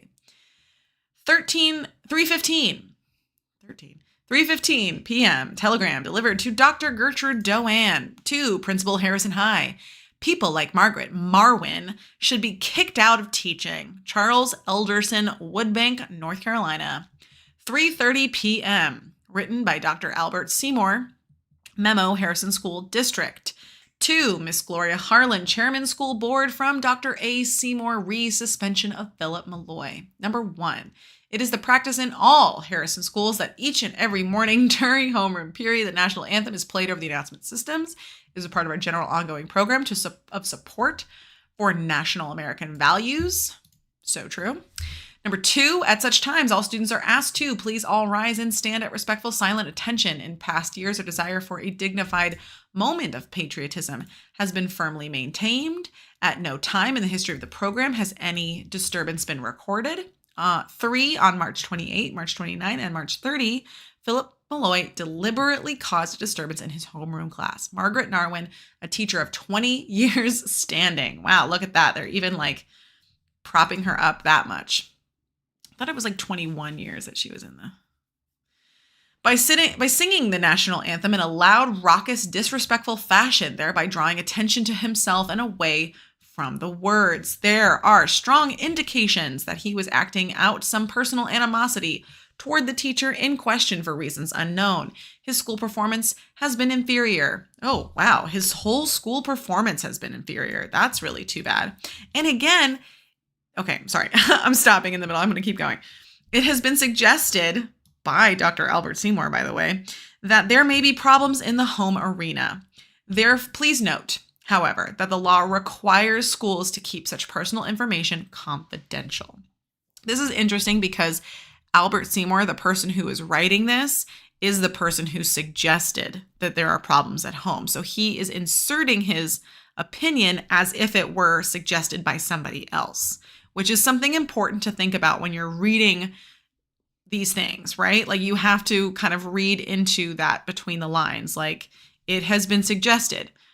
By who? By the person writing this. 4, when requested by his teacher, Miss Narwin, on the first occasion to maintain a dignified response to the national anthem, Philip Malloy did so, though reluctantly. On the second and third occasion, he repeated his No, it was suggested by the assistant principal. I'm getting confused. But still, like, I wonder who suggested that to him. Okay.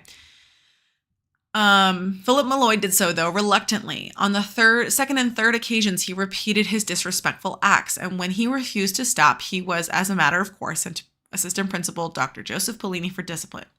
5, Philip Malloy, when given the opportunity, did not dispute the above facts. 6, students who were in the classroom at the time of the incidents confirm these events. 7. On the third occurrence, Philip Malloy was requested, 1, to promise that he would show an attitude of respect toward our national anthem, and 2, to apologize to his teacher and his classmates for his rude behavior. He refused, choosing the option of suspension himself. 8. Dr. Polini, following the district guidelines approved by school board, therefore suspended Philip Malloy from class for 2 days in hopes that he would learn to show proper respect toward the national anthem and his school, teacher, and fellow students. Dr. A. Seymour, Superintendent of Schools. Okay, so this memo has been rewritten 3 times, or has been written 3 times. Written by the assistant principal, rewritten by the principal, and sent to the superintendent. And now the superintendent has taken out some kind of bits, I feel like, from the principal's memo that were kind of important, and inserted some more opinionated pieces by the superintendent to the school board. But again, this just goes to show like the level of telephone game that they're playing here. And there's a lot of like things that are said in here to kind of, again, emphasize the fact that this was not about patriotism. This was about Philip showing disrespect. 6:20 p.m. the evening. We're finally toward the end of the day, April 2nd. It's been a long day. Philip wasn't even at school for any of it. 6:20 p.m. conversation between Philip Malloy's parents. Mr. Malloy: Hi, where's Philip? Mrs. Malloy: He just got in, washing up. Mr. Malloy: People were talking about him today. Amazing how many folks saw that thing in the paper. Mrs. Malloy: At my place too. Mr. Malloy: Makes you feel good. Mrs. Malloy: We should celebrate. 6:35 p.m. Discussion between Philip Malloy and his parents during dinner.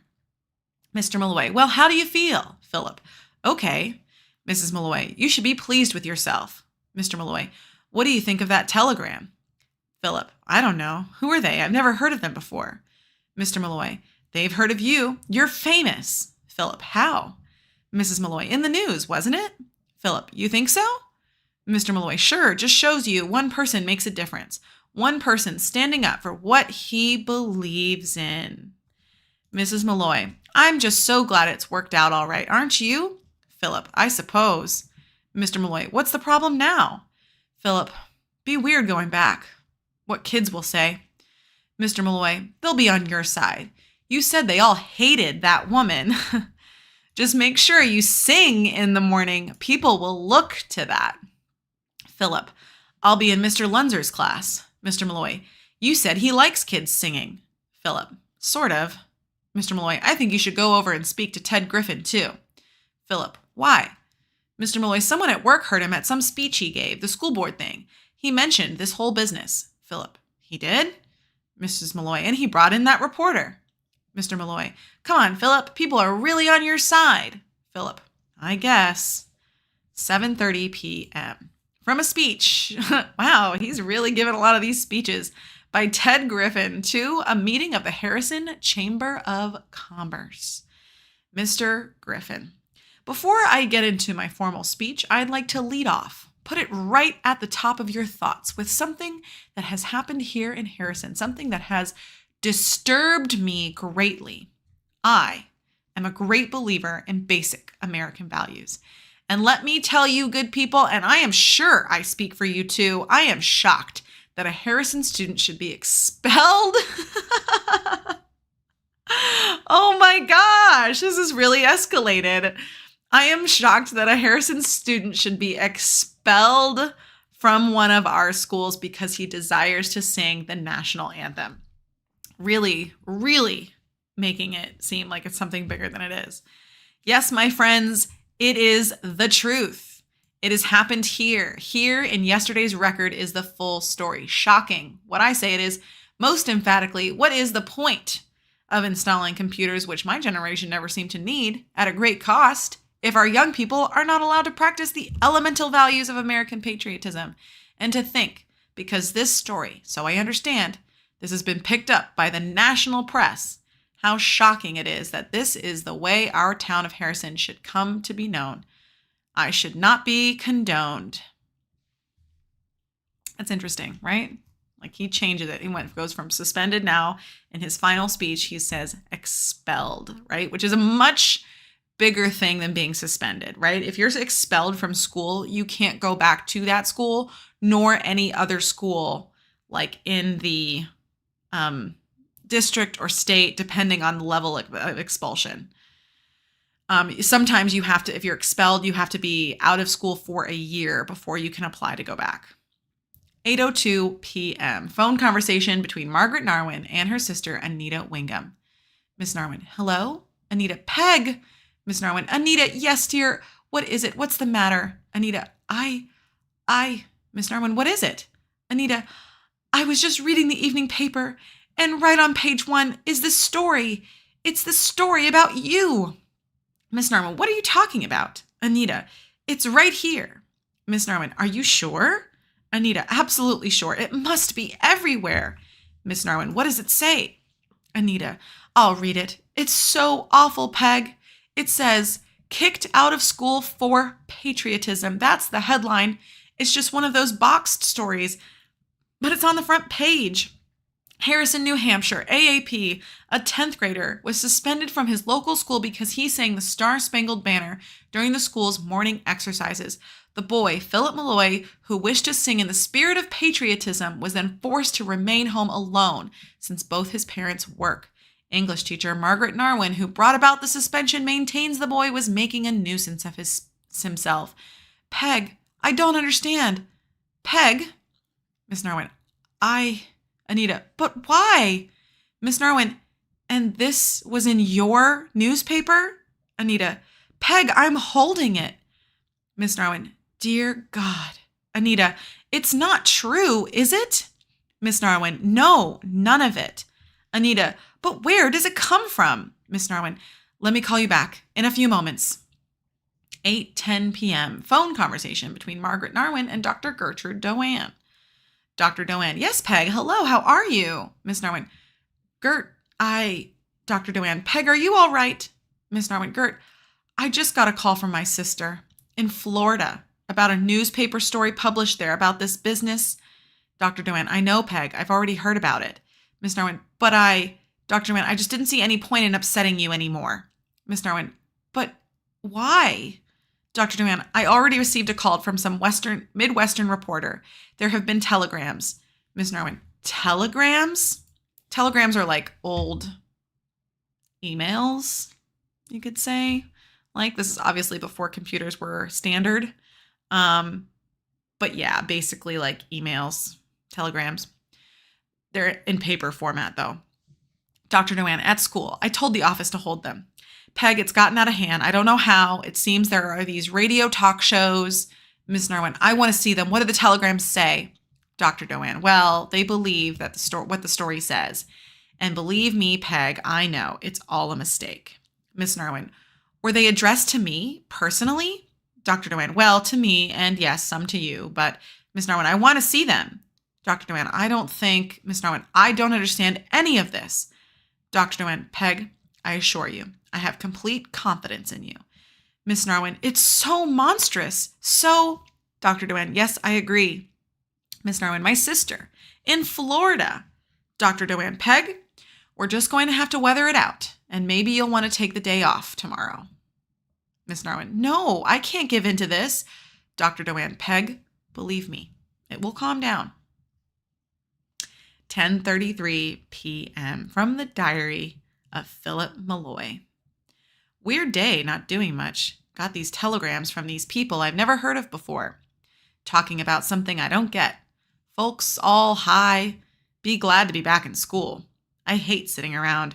Glad to be in Lunzer's homeroom class again. Get things back to normal. Guess I'll still be in Narwin's English. Better speak to her and see if I can do some extra work so I can get on the track team. Wonder what she'll say. Gee, Philip, I don't know. What do you think she's gonna say? You've ruined her life. God. What? Did some extra time on Dad's rowing machine. I'm a little nervous. You know, you don't say, buddy. You don't say. Okay, we have a little bit more to go. We're not far from the end, but I need to take a break to go to the bathroom. So we're on chapter 16. We're going to get into the last bit. That was a long day that we just read through. That was Monday, April 2nd, and we're about to see what is going to come next for Miss Narwin and for Philip and for the whole town, the whole school of Harrison High. So let me just take a break, get something to drink, go take a break yourself if you need to, and we'll see you in like a few minutes. So I'll be right back. Enjoy the music.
Okay, I'm back.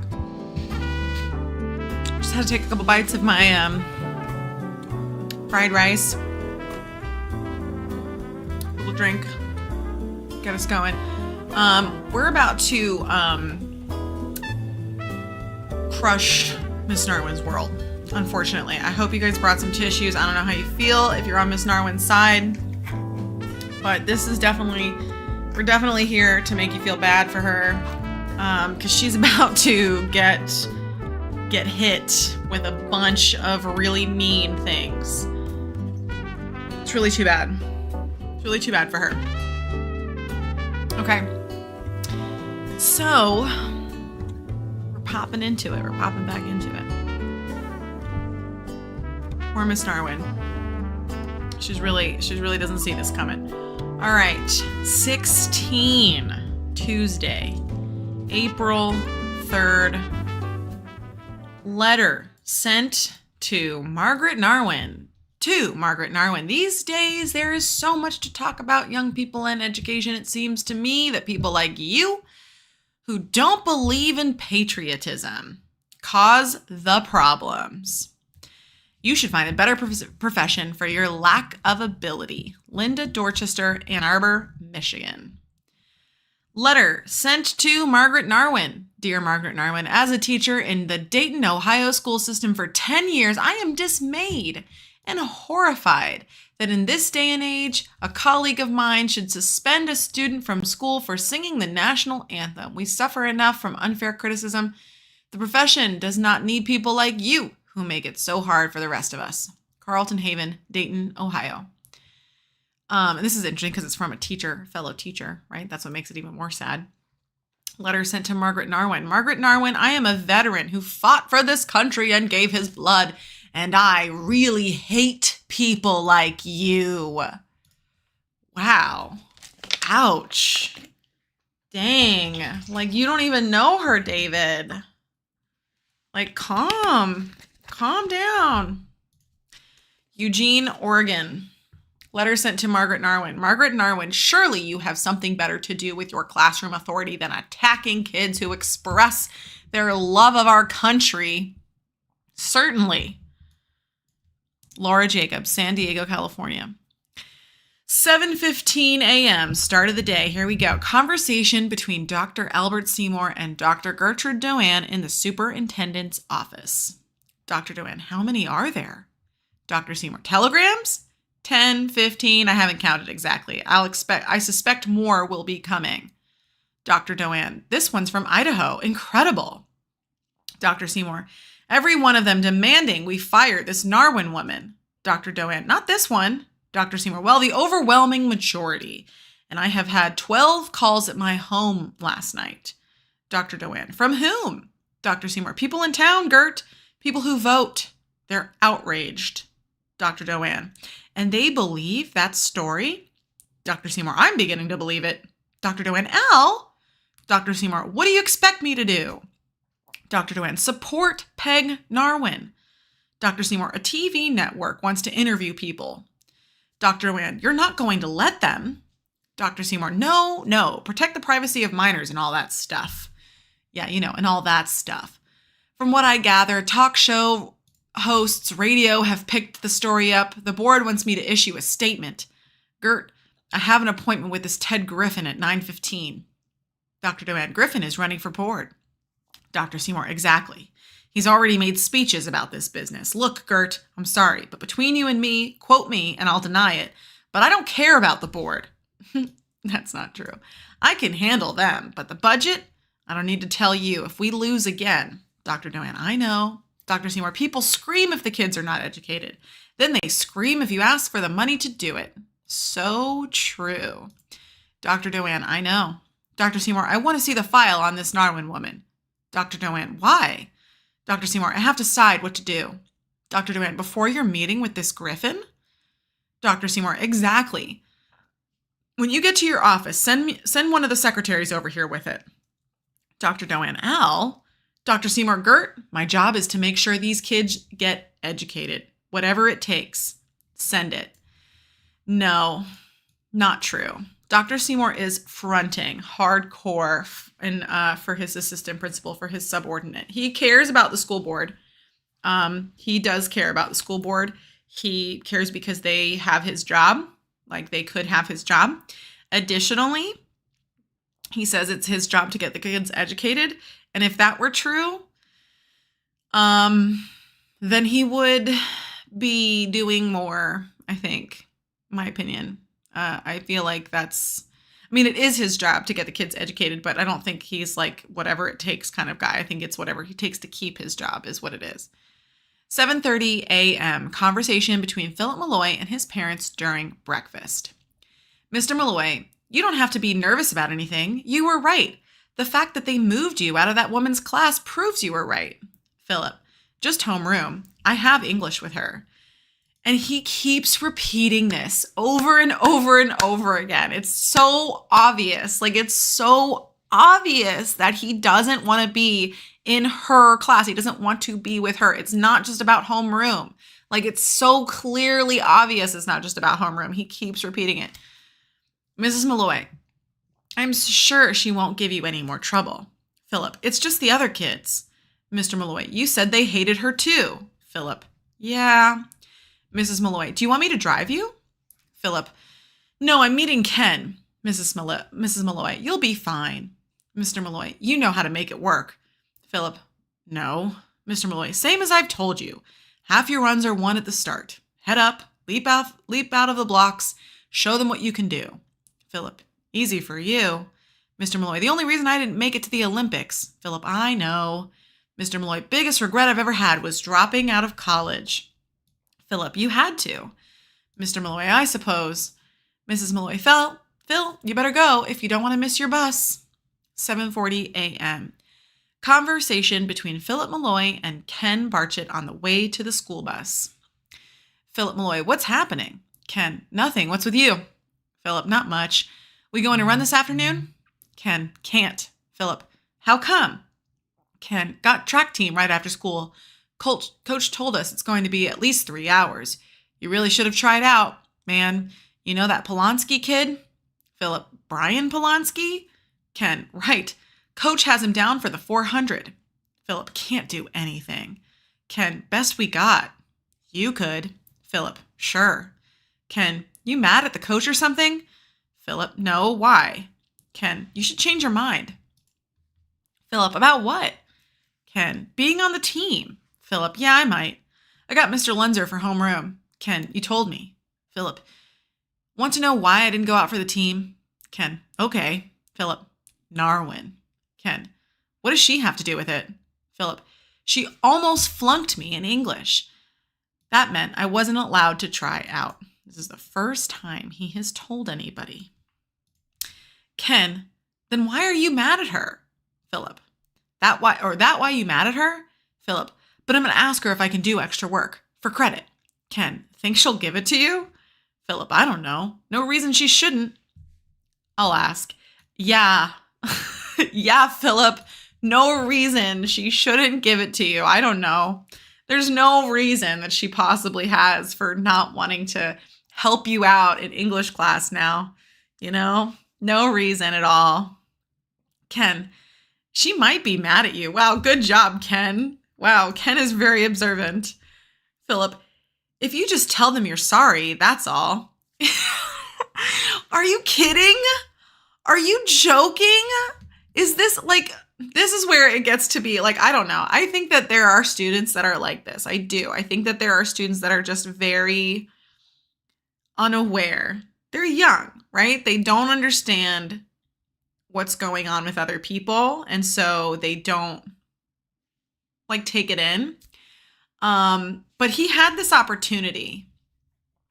He's going to say this now. If you just tell them you're sorry, that's all. Why didn't you do that already, Philip? Why didn't you just say you were sorry? You wouldn't have been suspended. So many of these things wouldn't have happened. Ken, be great if you could get on the team. Philip, that's what I've been saying. 7:45 a.m. Conversation between Margaret Narwin and Dr. Gertrude Doan. Miss Narwin, I don't believe it. Dr. Doan, it is incredible. Miss Narwin, how many telegrams are there?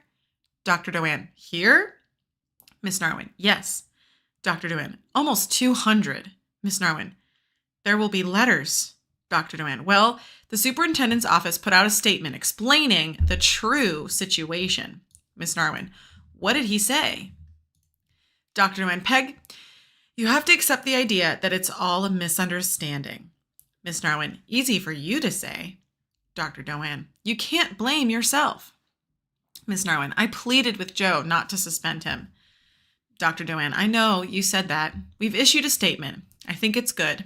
Miss Narwin, may I see it? Dr. Doan, of course, here.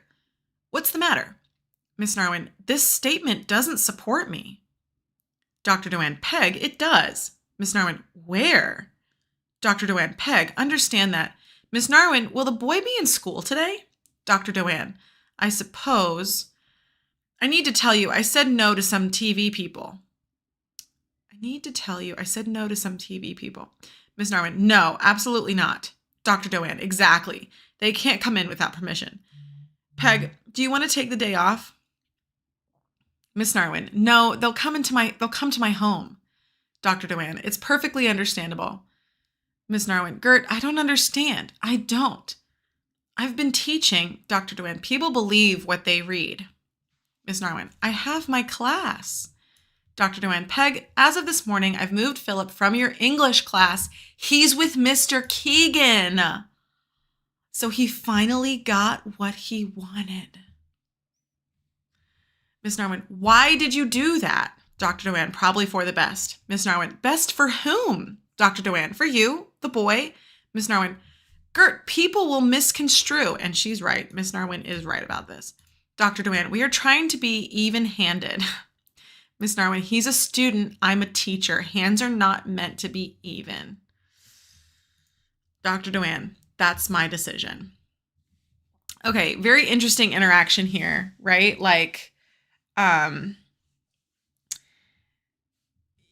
Obviously Miss Narwin doesn't think that the statement is supporting her, which is interesting. If the statement is the same thing that we read earlier, then it kind of did, but maybe it's a different statement. Maybe the superintendent changed his tone with his new statement. And also, she does have a point, right? Like, they moved Philip out of her class, finally. Like, after all of this is said and done. But now it does look bad. It does make her look bad. To think that maybe she did have something against him. So that does make her look bad. I think, unfortunately, Miss Narwin's life has been destroyed thanks to this young boy, which is absolutely sad and horrible. Poor Miss Narwin. At least that's how I feel for her. I'm also a teacher, so I do have a bias. I don't think, though, that this book is written in a way where you're supposed to feel bad for Philip. I mean, Philip, I do feel bad for him in a certain sense because he's kind of been manipulated to take this story to the extreme. But at the same time, I feel like he brought a lot of it upon himself. Like, he had opportunities to stop this from happening, and he did not. He did not. Okay, 7:55 a.m. Conversation between Philip Malloy and Allison Dorset. Allison, Philip, oh, hi. Allison, I just want you to know that I think what you did was really mean. Good for you, Allison. Philip, what? Allison, Narwin is one of the best teachers. All the kids say so. It's really embarrassing. Philip, what are you talking about? Allison, you were just doing that to annoy her. Philip, who? Allison, Miss Narwin. Everyone knows it. She's so fair. Philip, that's not true. Well, if you're not even going to listen. 8 a.m. Memo, Harrison School District. Oh no, this is the new statement. This is the official statement. Oh no, okay, so it did change. It did change from the last statement that we read. Harrison School District, official statement. It is the practice in all Harrison schools that during morning exercises, the national anthem is played, a part of our program in support of traditional American values. There is no rule that prohibits a student from singing along if he or she desires. The Harrison School District is pleased to encourage appropriate displays of patriotism. It is the responsibility of our classroom teachers to monitor student behavior in this regard.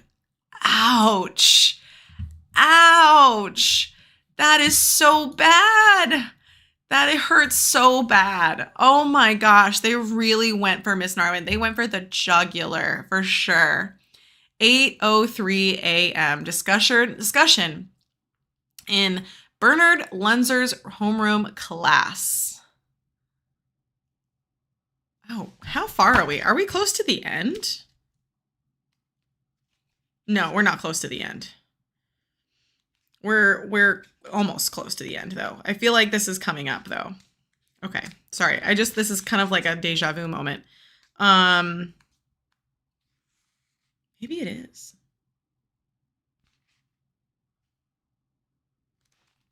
Okay, hang on. Let me look real quick.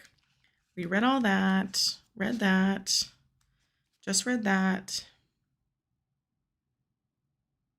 Okay, yeah, here we go. 8:03 a.m. Discussion in Bernard Lunzer's homeroom class. Mr. Lunder, let's go, seats. My God, it's Philip. Malloy, Harrison High's own Uncle Sam. Take any empty seat, Philip. I'll set it later. Intercom voice of Dr. Gertrude Doan, Harrison High principal. Good morning to all students, faculty, and staff. Today is Tuesday, April 3rd. Today will be a Schedule B day. Mr. Lunzers, that's B for bozos, boys and girls, B. Dr. Doan, today in history, on this day, in the year 1366, King Henry the Fourth of England was born. Mr. Lunzer, not to be confused with a fifth of Scotch. Dr. Doan, today in 1860, the Pony Express began. Mr. Lunzer, faster than today's P.O. Dr. Doan, April 3rd in 1961, actor Eddie Murphy was born. Mr. Lunzer, Eddie Murphy, my only competition. Dr. Doan. Please all rise and stand at respectful, silent attention for the playing of our national anthem. So she didn't change. Mr. Lunzer. Philip. Philip, what? Mr. Lunzer. You want to sing? Student. Yeah, sing. Mr. Lunzer. Keep the lip button, Brian. Philip. Philip. No.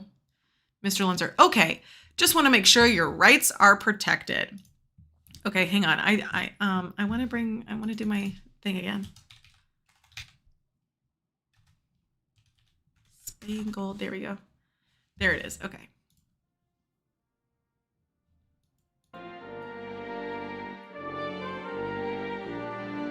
Here we go.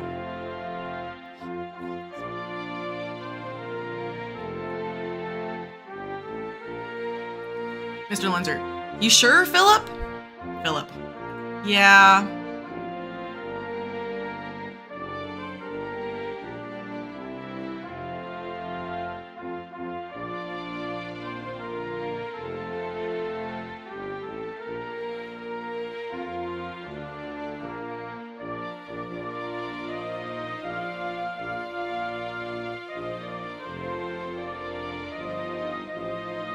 I'll do it again. You sure, Philip? Philip, yeah.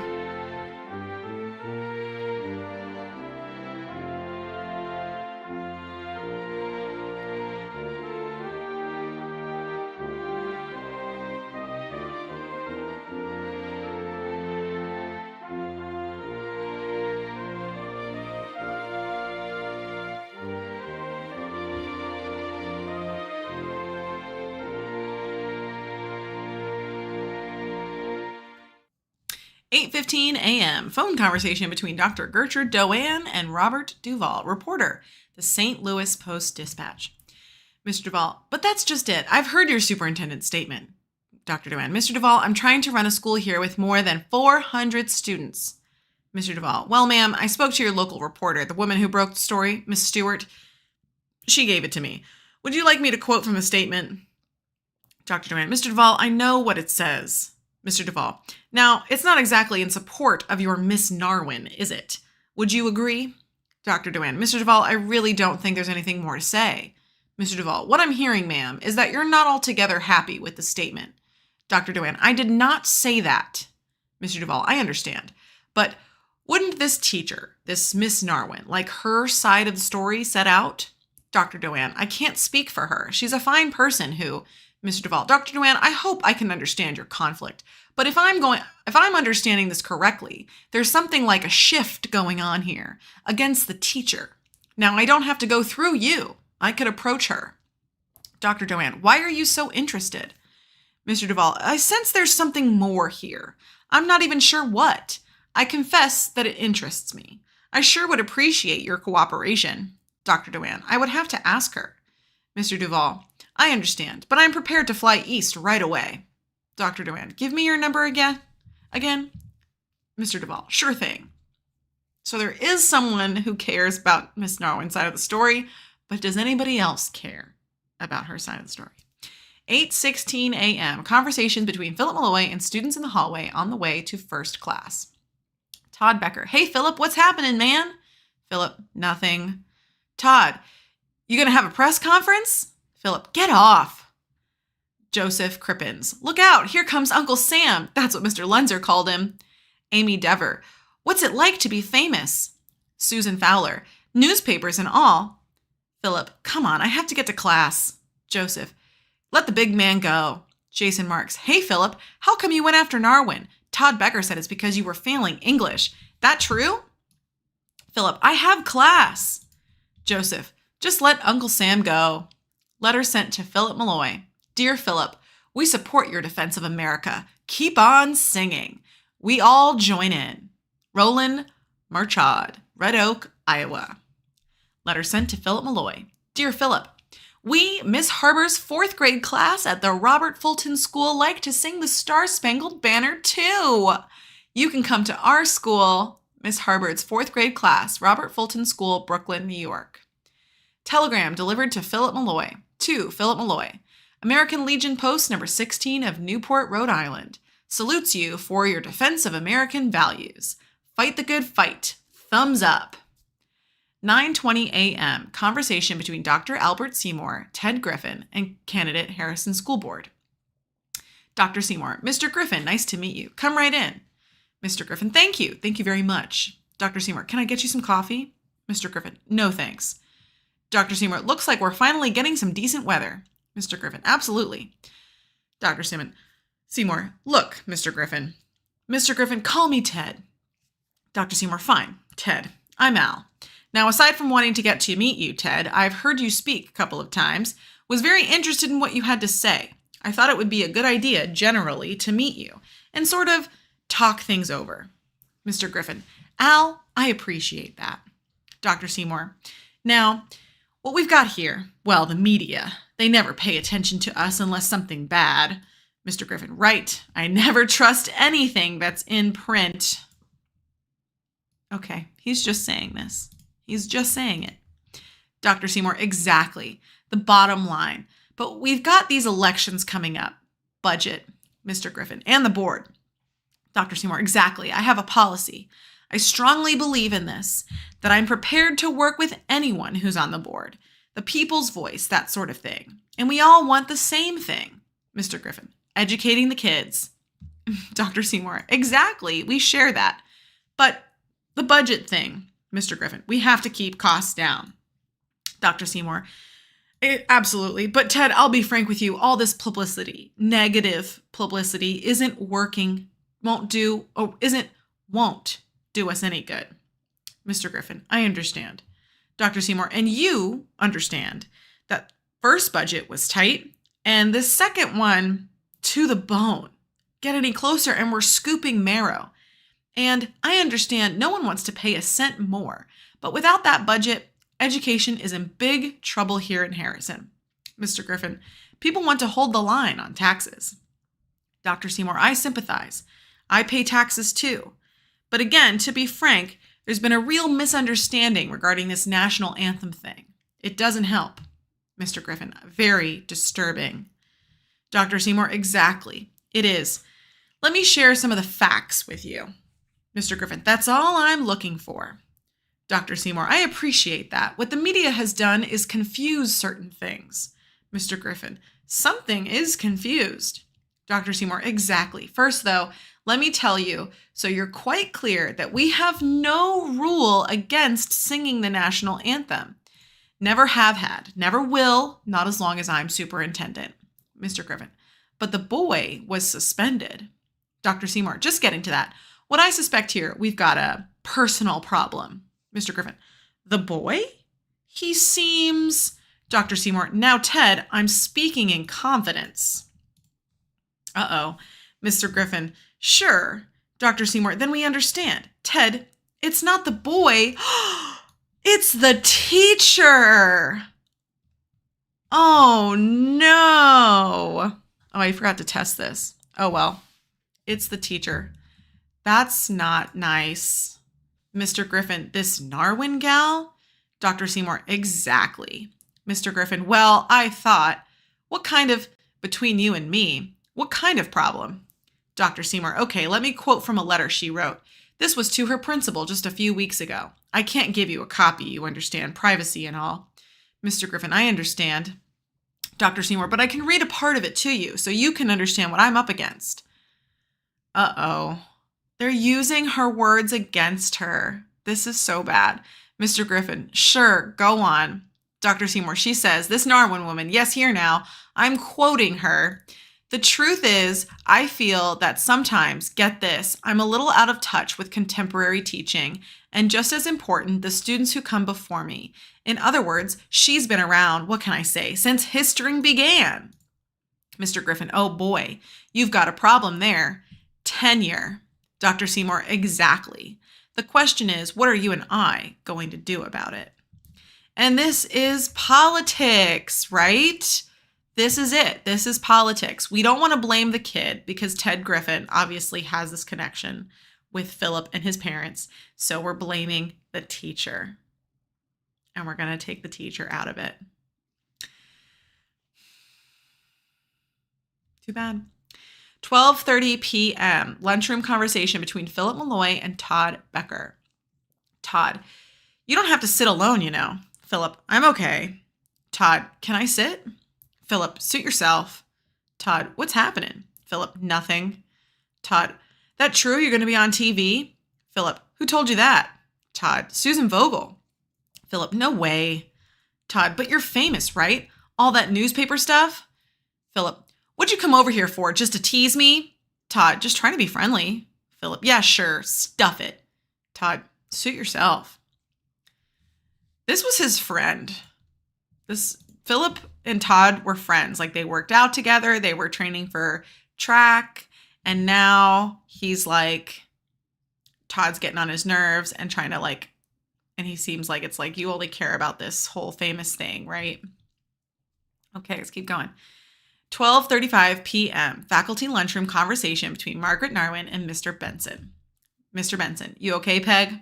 Miss Narwin, bit of a headache. Mr. Benson, I saw those telegrams. Miss Narwin, it's awful.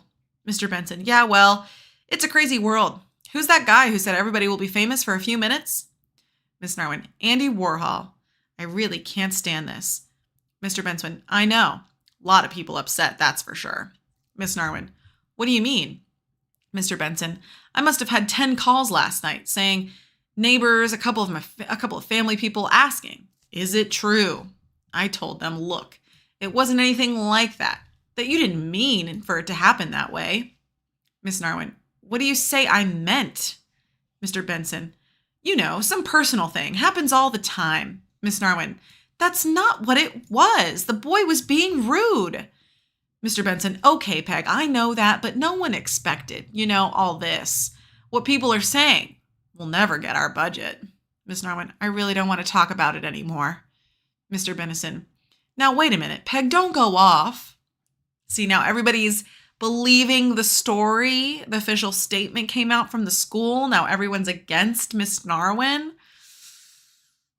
1:30 p.m. Conversation between Philip Malloy and Margaret Narwin. How do we think this is going to go? Do we think this is going to be a constructive conversation? Do we think it's going to be a fight? Do we think they're going to get into a fight? Do we think that anything is going to happen? Like anything at all, right? Like, okay, let's see. I have to look. Okay, wait, because I'm not quite this far yet, but we are close to it. Okay, here we go. Oh, yes, this is this conversation. Okay, so what do you think Philip's going to say? Do you think Philip's going to say he's sorry? Because if he says he's sorry, maybe that will go a long way for Miss Narwin. But if he doesn't, right? If instead he comes at her and is like, hey, Miss Narwin, help me out. You think she's going to be like, let me help you out? I'm going to help you out? If you're on Philip's side, maybe this will be a good conversation, but if you're not on Philip's side, if you're on Miss Narwin's side, then maybe this won't be a good conversation for Philip. Let's see. Philip, Miss Narwin? Miss Narwin, Philip, what are you doing here? What do you want? Philip, my class. Miss Narwin, you're not in this section anymore. You were switched. Philip, I was? Miss Narwin, you're in Mr. Keegan's class. Philip, but Miss Narwin, what? Philip, to get my grade up, I was going to ask for extra work. Miss Narwin, Philip, you are no longer in my class. Didn't you hear me? Philip, so I could get on the track team. And Miss Narwin, you are not in my class. Philip, but what about the grade? Miss Narwin, please leave the room. I want you out. Sarah, take this note to Dr. Doan. Philip, but Miss Narwin, you must leave. Go. Philip, I'm leaving. Miss Narwin, speak to Dr. Doan now. Please, leave. No, not a conversation. Not a constructive conversation at all for either one of them, right? Miss Narwin does not know why Philip did it in the first place. And Philip is like, shocked that he's no longer in her class because he never got the notification, right? 2:50 p.m. Conversation between Philip Malloy and Coach Jameson. Coach Jameson. Oh, Philip, didn't see you there. Philip, can I talk to you a minute? Coach. Yeah, sure. Got a minute. Philip, remember you said I should ask Miss Narwin for some extra work? Coach. Sure. Philip, so I could get my grade up, get on the team? Coach. Okay. Philip, she won't let me. Philip, what are you doing? Why are you such a liar? Why are you such a liar? This kid is a pathological liar. Oh my gosh. Coach, she won't let you what? Philip, do more work. Coach, well, look, you did one hell of a number on her. Well, at least Coach knows. At least Coach knows is like calling Philip out for his BS. Oh my gosh. Philip, I mean, I'm not even in her class anymore. She must have kicked me out. Coach, they put you in another class? Philip, yeah, but I was trying to get some extra work. If I could stay in her class, like, okay, Philip, you can't have it both ways. You can't be trying to get out of her class for the last, month? You can't be trying to get out of her class for the last month and then suddenly want to be like, okay, wait, no, I went back in so I can get my grade up. Coach, Philip, you want my advice? Philip, I tried. Coach, I'm always telling you guys, it's what sports is all about. A rule is a rule. To get along, you have to play along. Know what I'm saying? Philip, what about my running with the team? Coach, look, Philip, you did a number on Miss Narwin. Didn't I tell you right from the start you were way off base? Didn't I tell you right from the start you were way off base? She's a good person. You have to be a team player. Haven't you heard me say that? So you can't just come around now and start asking me for things. It just doesn't work that way. Look, Phil, I've got practice. And look, by next year, this will all be over. I sure hope so. Good for you, Coach Jameson. We're proud. We're proud. We support sports. Go, Coach Jameson. Woo! We love Coach. Okay. 3:30 p.m. Conversation between Margaret Narwin and Dr. Gertrude Doan. But do we think Margaret Narwin's going to get fired? Probably. Miss Narwin's totally getting fired. She's not going to be asked back next year, for sure. Dr. Doan, would you like a cup of coffee? Miss Narwin, my nerves are too tight as it is. Dr. Doan, it's astonishing. Did I tell you I had another call from a TV reporter? Miss Narwin, no, absolutely not. Dr. Doan, I don't blame you. Miss Narwin, you wanted to see me. Dr. Doan, just that some good has come out of all of this. Miss Narwin, that would be nice. What is it? Dr. Doan, Peg, do you remember you put in an application for funds? Some kind of refresher course, English teaching, I'm not sure what, for the summer. Miss Narwin, vaguely. Dr. Doan, I talked to Al Seymour and Miss Narwin, don't mention him to me. That statement. Dr. Doan, as a way of showing his support, he managed to find some money. And you can take that special course. Miss Narwin, well, that is nice. Dr. Doan, we'll expedite the application. Miss Narwin, I'm very grateful. Dr. Doan, there's only one thing. Miss Narwin, the deadline? Dr. Doan, no, it's not that. Peg, knowing how upsetting this all is, the superintendent wants you to take the rest of the term off. Miss Narwin, what? Dr. Doan, the rest of the term. Miss Narwin, but Dr. Doan, well, Al knows because I told him how upsetting all this is to you, and take the time off, full pay, of course, and then take the course, and then you'll come back fall term. And well, things will be fine. It's very kind of him. Miss Narwin, in other words, he wants me to leave. Dr. Doan, no, you've misunderstood. Truly, Peg, only as a way of getting out of the pressure. I mean, all these telegrams, calls, it would be administrative leave. This is it. Administrative leave, right? You'll lose no time on your pension. As I said, full time with pay. You could be with your sister, a sabbatical. You've never had one. Miss Narwin, no.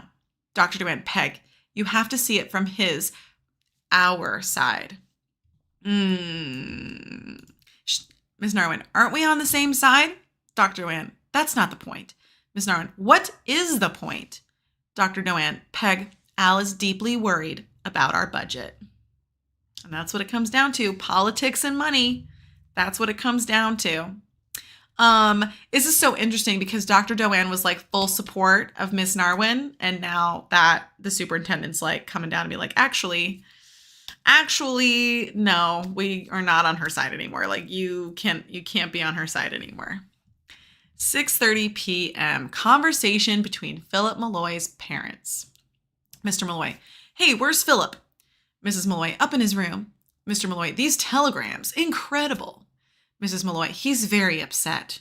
Mr. Malloy, about the telegrams? Mrs. Malloy, something at school. Mr. Malloy, that teacher again. Mrs. Malloy, he wouldn't say. When he came home, I don't think he even looked at that stack. He doesn't seem very happy. He wouldn't talk about it. Mr. Malloy, weird.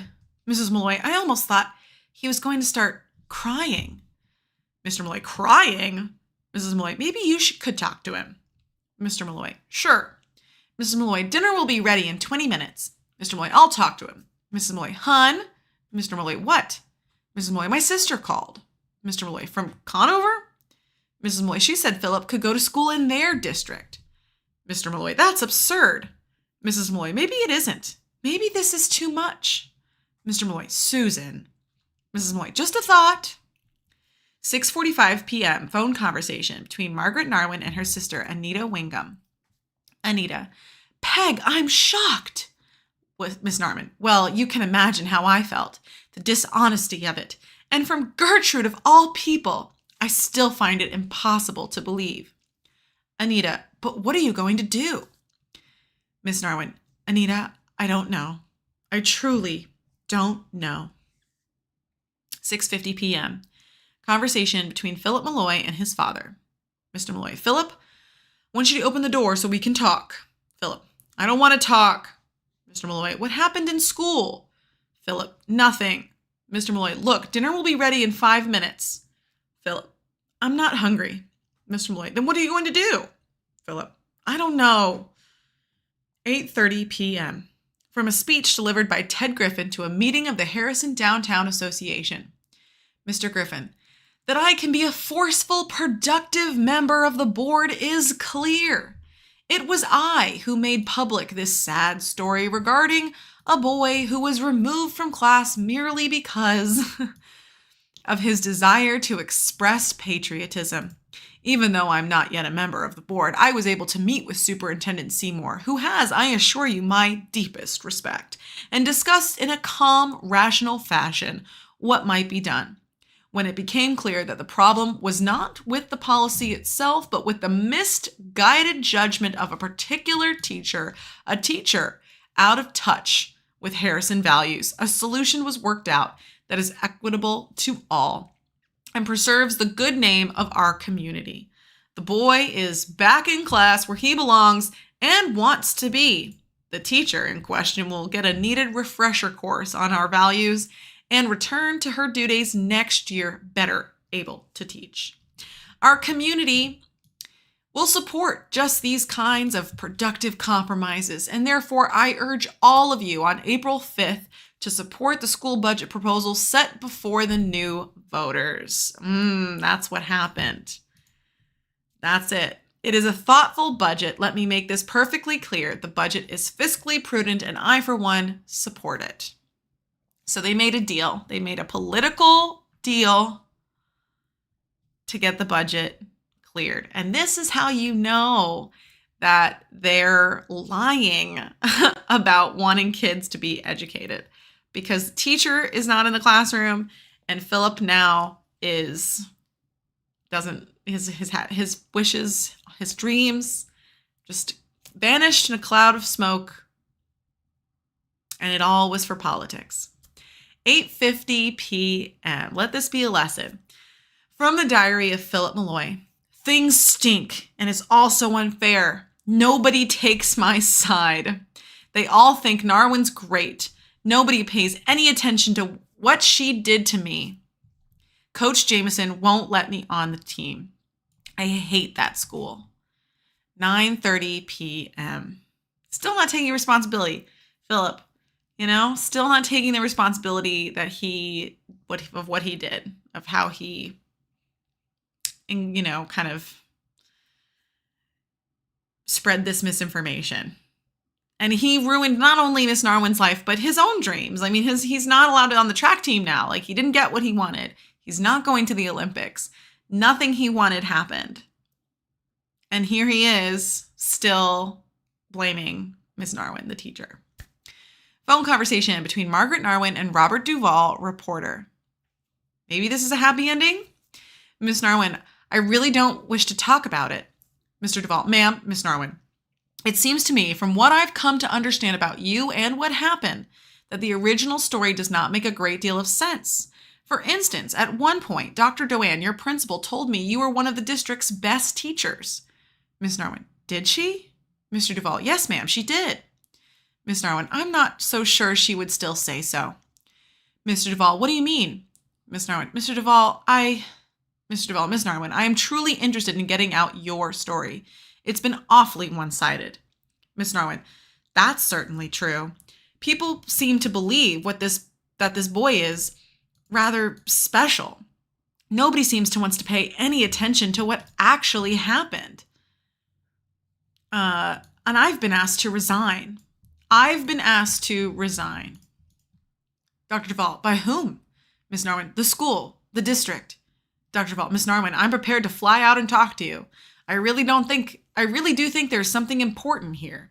I'd like to get it out to the public. Miss Narwin? Miss Narwin, very well. Come along. I'll talk to you. Is this going to be positive is the question. We're reaching the very last chapter of the book. Oh, no, it's not the last chapter of the book.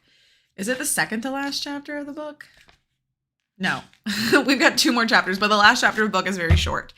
Could this be positive for Miss Narwin? Do enough people care if she gets her story out is a question.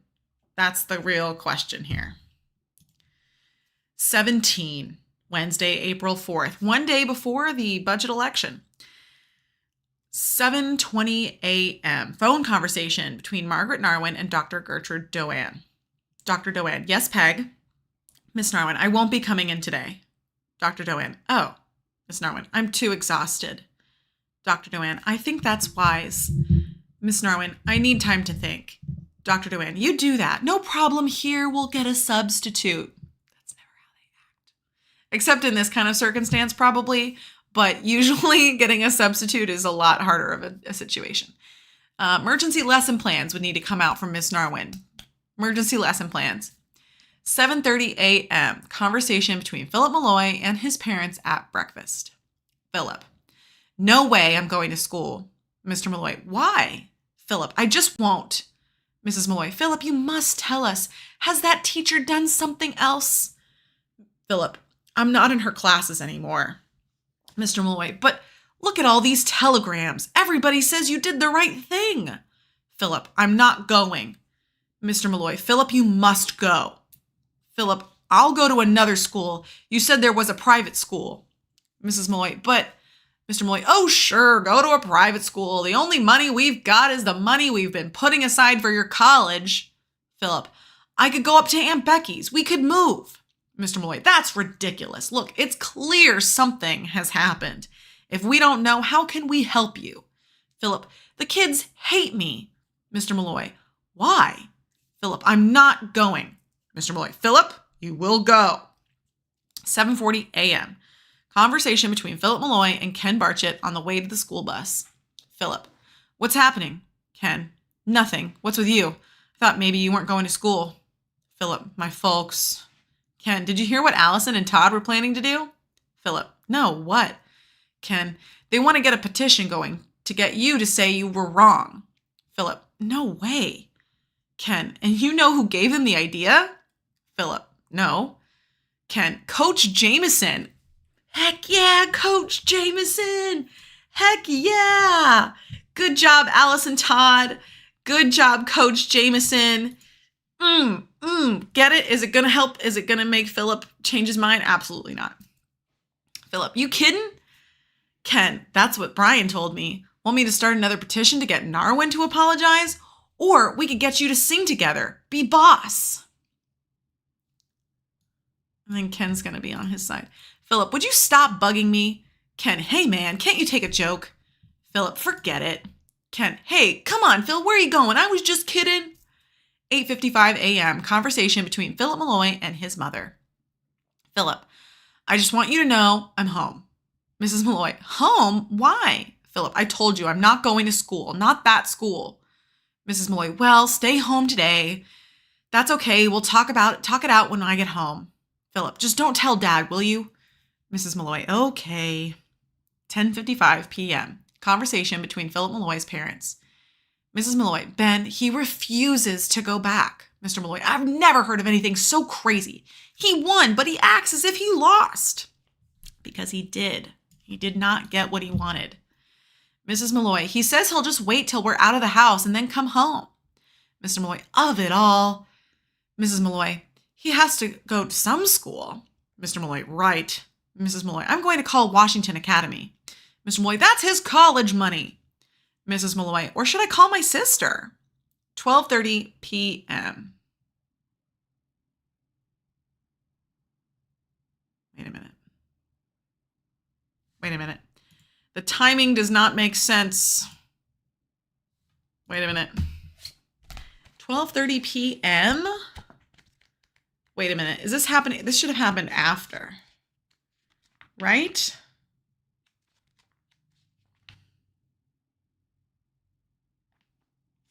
Is that right?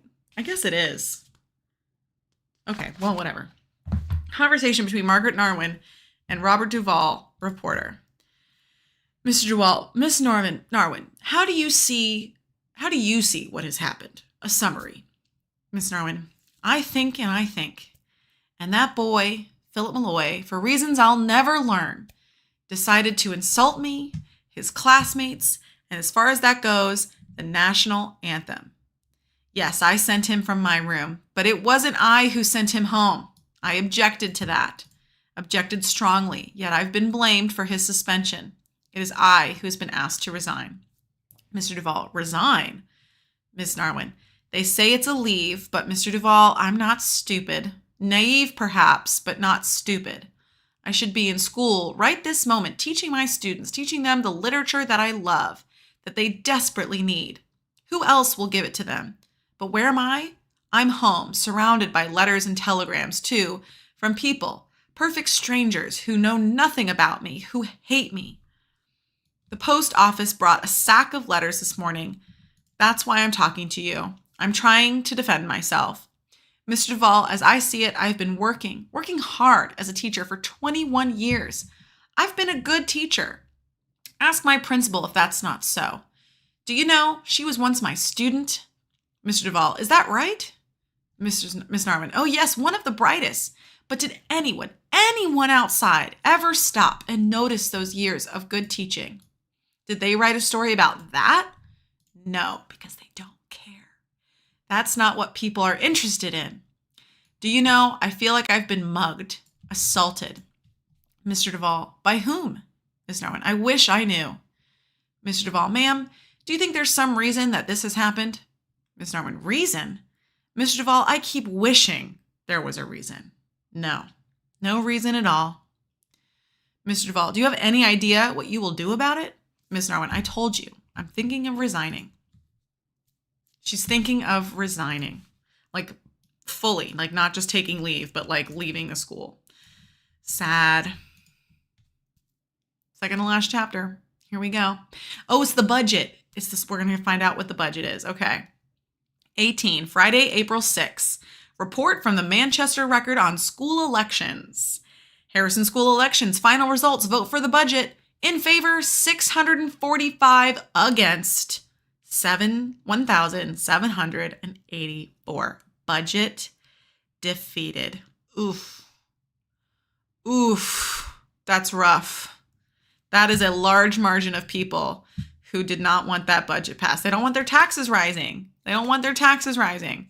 That's bad news. So Dr. Seymour, the superintendent, made a bad deal because look who's now elected to the school board.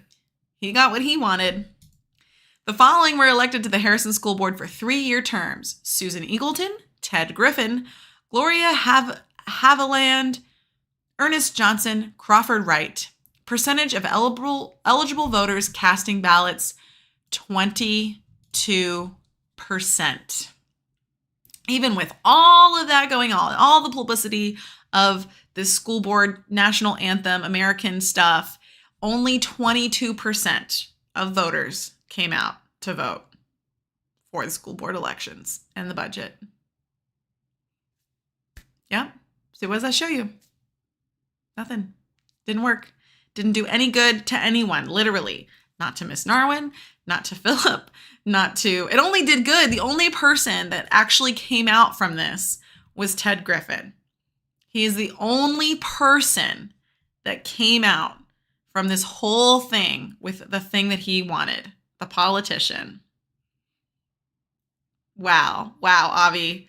That's the message. That's the message that this book is sending. Okay. Conversation, 12:20 or 10:25 a.m. Conversation between Margaret Narwin and Robert Duvall, reporter. Miss Narwin. Mr. Duvall speaking. Miss Narwin. This is Margaret Narwin from Harrison. Mr. Duvall. Oh, yes, Miss Narwin. How are you, ma'am? Miss Narwin. I'm fine. I wanted to ask you if you published that story that you interviewed me for. Mr. Duvall. Oh, right. Well, I certainly wrote it, and it has been filed. It was a pretty good story, all set to go to, but then South America, that situation, there's no room. Miss Narwin, then you won't print it? Mr. Duvall, well, it's possible, but I'd be less than candid with you if I said it would appear, with so much happening. Miss Narwin, I see. Mr. Duvall, I am sorry. I'm sure you would have liked to see it in print. Miss Narwin, yes. Mr. Duvall, did you decide what to do, ma'am? Miss Narwin, I'm calling from the airport now. I'm going to Florida to be with my sister and her husband. Mr. Duvall, you've resigned then. Miss Narwin, I need some time to think. Mr. Duvall, yes, I understand. And excuse me, I'm being called. All right, so there you go. That's the outcome. Last thing, let's see what happens to Philip. Maybe he finally gets what he wants. Maybe he actually gets what he wants and he gets on the track team and goes into the Olympics. Let's see. This has got to be it, right? 19, Monday, April 9, 8:25 a.m. Conversation between Philip Malloy and George Brookover, principal of Washington Academy. George Brookover. Philip, I just want to tell you that we're very pleased to have you at Washington Academy.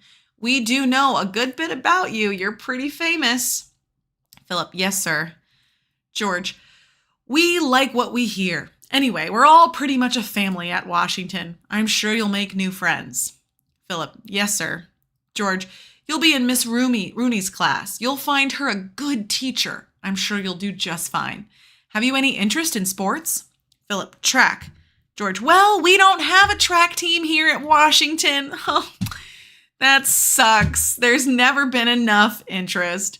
But now that you're here, maybe there can be. Your dad says you're a crackerjack runner. We do have soccer. You could do a lot of running there. That might interest you. Philip, I don't know. George, okay, let me take you on down to class now. Should be just be getting underway. 8:30 a.m. Discussion in Miss Rooney's homeroom class, Washington Academy. Miss Rooney, class, this is Philip Malloy, who has just joined our school. Philip, you can sit down right over there. We were just about to begin. In fact, we usually begin by singing the national anthem. Maybe you'd like to lead us in that. Philip? Philip, what's the matter? Why are you crying? Philip, I don't know the words. And that's the end of the show. Yep, that's right. I don't have to play that again. But we can go back to, no, really? I pay for Spotify. You're going to give me an ad. Really? Oh my goodness. Okay, no. Thank you. Thank you. Okay, yeah. All right. Philip. That was a bad ending. That's okay though. Look at that. The end. The end. So sad, Philip. So sad. He didn't get what he wanted. Nobody got what they wanted. The only person that got what they wanted in this book was, what's his name? Ted Griffin. That's it. The politician, that's it. What a great book. I love this story, and the reason why I love this story is because it's real, right? Like, I think we're gonna take a look here. I'm gonna pull up some reviews in a few seconds. I'm gonna pull up some reviews, and we're gonna take a look at what other people thought of this book, because I think some people hated this book. And I think they hated it because they hate the character, they hate what happened, which I don't blame them, right? Like, I totally don't blame them for that. But I love this book because it's so real. And it's a silly story, right? It's a silly way for it to happen, but it's real, y'all. Like, this story happens today. This story happens now. No, I'm not going to talk about the story that happens now, like the things that this relates to, because it's almost too political, right? Like, it's honestly almost like you could be like, oh yeah, I've heard of that. Oh yeah, I heard of that. Like, there's so many instances where this kind of stuff happens every day in today's world, in 2023. I don't know if I can show you this one review because it uses so many cuss words. This person really hated this book. I can read some of it to you and I can censor it. But I do want to go through some of the Q&A with the author because he did the preface, so he talked a little bit about it. Some of this stuff is really just like stuff about his writing, I think. So we can skip some. Oh, here we go. Here's a good question. Have you noticed a change in the way the media covers stories from when you were Philip's age? And his answer: when I was Philip's age, the media was essentially only newspapers. There was a greater willingness to try for objectivity. Very true. The news has changed over time, for sure. How have expressions of patriotism changed during your lifetime? He says, I think true patriotism is quiet pride. False patriotism is bully bragging. Over the years, that hasn't changed. What is your advice to young readers on how to recognize the truth when there are many perspectives from which to consider important events or issues? I try to follow the Greek philosopher Plato's advice: base your beliefs on your own experience rather than what you are simply told or taught. That's very good advice. That's very, very good advice. Okay, more afterwards. Talks about the Star Spangled Banner, has the whole song. And then some game things. I don't think we can go too much into this. We don't have to, but I do want to talk about the reviews. Okay, so this is a 1-star review and I'm just going to read it to you so I can censor it verbally because there's so many curse words in this person's review. It's honestly hilarious. This is a 1-star review from a guy named Greg. And the title of his review is "The Story of Some A-Hole Kid Who F's Up Some Poor Teacher's Life," which is an accurate description of this book. Completely accurate description. I gave this 2 stars and then decided it's not worth 2 stars. The book would be crappy but innocent if it wasn't for this Newbery Award and the blurb from the New York Times about the story of the main character needing to be shouted out. Okay. This story doesn't need to be shouted out. It's a BS story, and if I had read this book with some of the patriotic covers, I would have probably thrown the thing across the room about halfway through it. The title of this review sums up the story. Yeah, very true, Greg. Did a great job. The story's about some jock a-hole who doesn't like to have to do any work. He thinks the world owes him something because he can run fast. I don't know if it's true. I don't know if like feels like the world owes him something, but he definitely has like a goal and doesn't necessarily think he has to like focus on anything else besides that goal. And if he doesn't like something, he has an unfunny little comment to make about it. He believes people should enjoy these unfunny and unintelligent things he says and let him slide through life only having to do what he wants and have everything else given to him. One teacher takes offense at his moronic ways, and when he decides to get her goat by being a nuisance, I love how he uses the word that was in the book, by humming along with the national anthem, this all blows up to a national thing about him being picked on for being patriotic. He lies a lot, and the poor teacher's life is made a living hell. He becomes a poster child for the right-wing values, and then on the last page we learn that he doesn't know the words to the national anthem. This is the cliff notes of the story. It's dumb. It would be harmless if it wasn't an award-winning book. I'm interested in why he thinks it's dumb and it would be harmless, because I think that I don't think it's dumb. I think it's very intentional. I think this book is very intentionally pointing out how dumb people can be in these sort of situations. It's a very real story though, and have very real issues in it with the harmless nature of like the whole like patriotic thing, right? Like I think Avi chooses almost a harmless thing to make about this, right? Like to make Philip do, and blows it up to the extreme. But if you think about today and you think about like the stories that come out about from education now, like you think about the way that teachers get in trouble now today, like go on TikTok, go on Facebook, go on Instagram, like you will find them, easily find them. And those stories are a lot more serious and intense and scary even, right? We were like 2023, very political time period. If you're watching this later on in the years, if you're rewatching this, it's June, it's Pride Month. That alone is a huge controversy, especially when it comes to schools. That's all I'll say. That's all I'm going to say about that. But I mean, you think about that, and that's an issue that is reaching education and reaching our schools that politicians are using as their platform to get them elected, in the same way that Ted Griffin uses the platform of the patriotism to become elected. It basically tells kids that it's okay to stand up for yourself in any situation. I disagree, especially when you're being an a-hole. I don't think that's I think Greg completely missed the message of this book. Completely misses the message of this book. It's from a kid's perspective, but just because if you're a kid, you're not necessarily supposed to sympathize with the kid in this. I don't think you're necessarily supposed to sympathize with Philip in the situation. Every couple of weeks, I get to interact with kids that have the same level of witty remarks as the narrator. I've learned the best way to deal with their meddling wit is to turn around and really quickly at them, glare and ask them, oh, what did you effing say to me? Okay.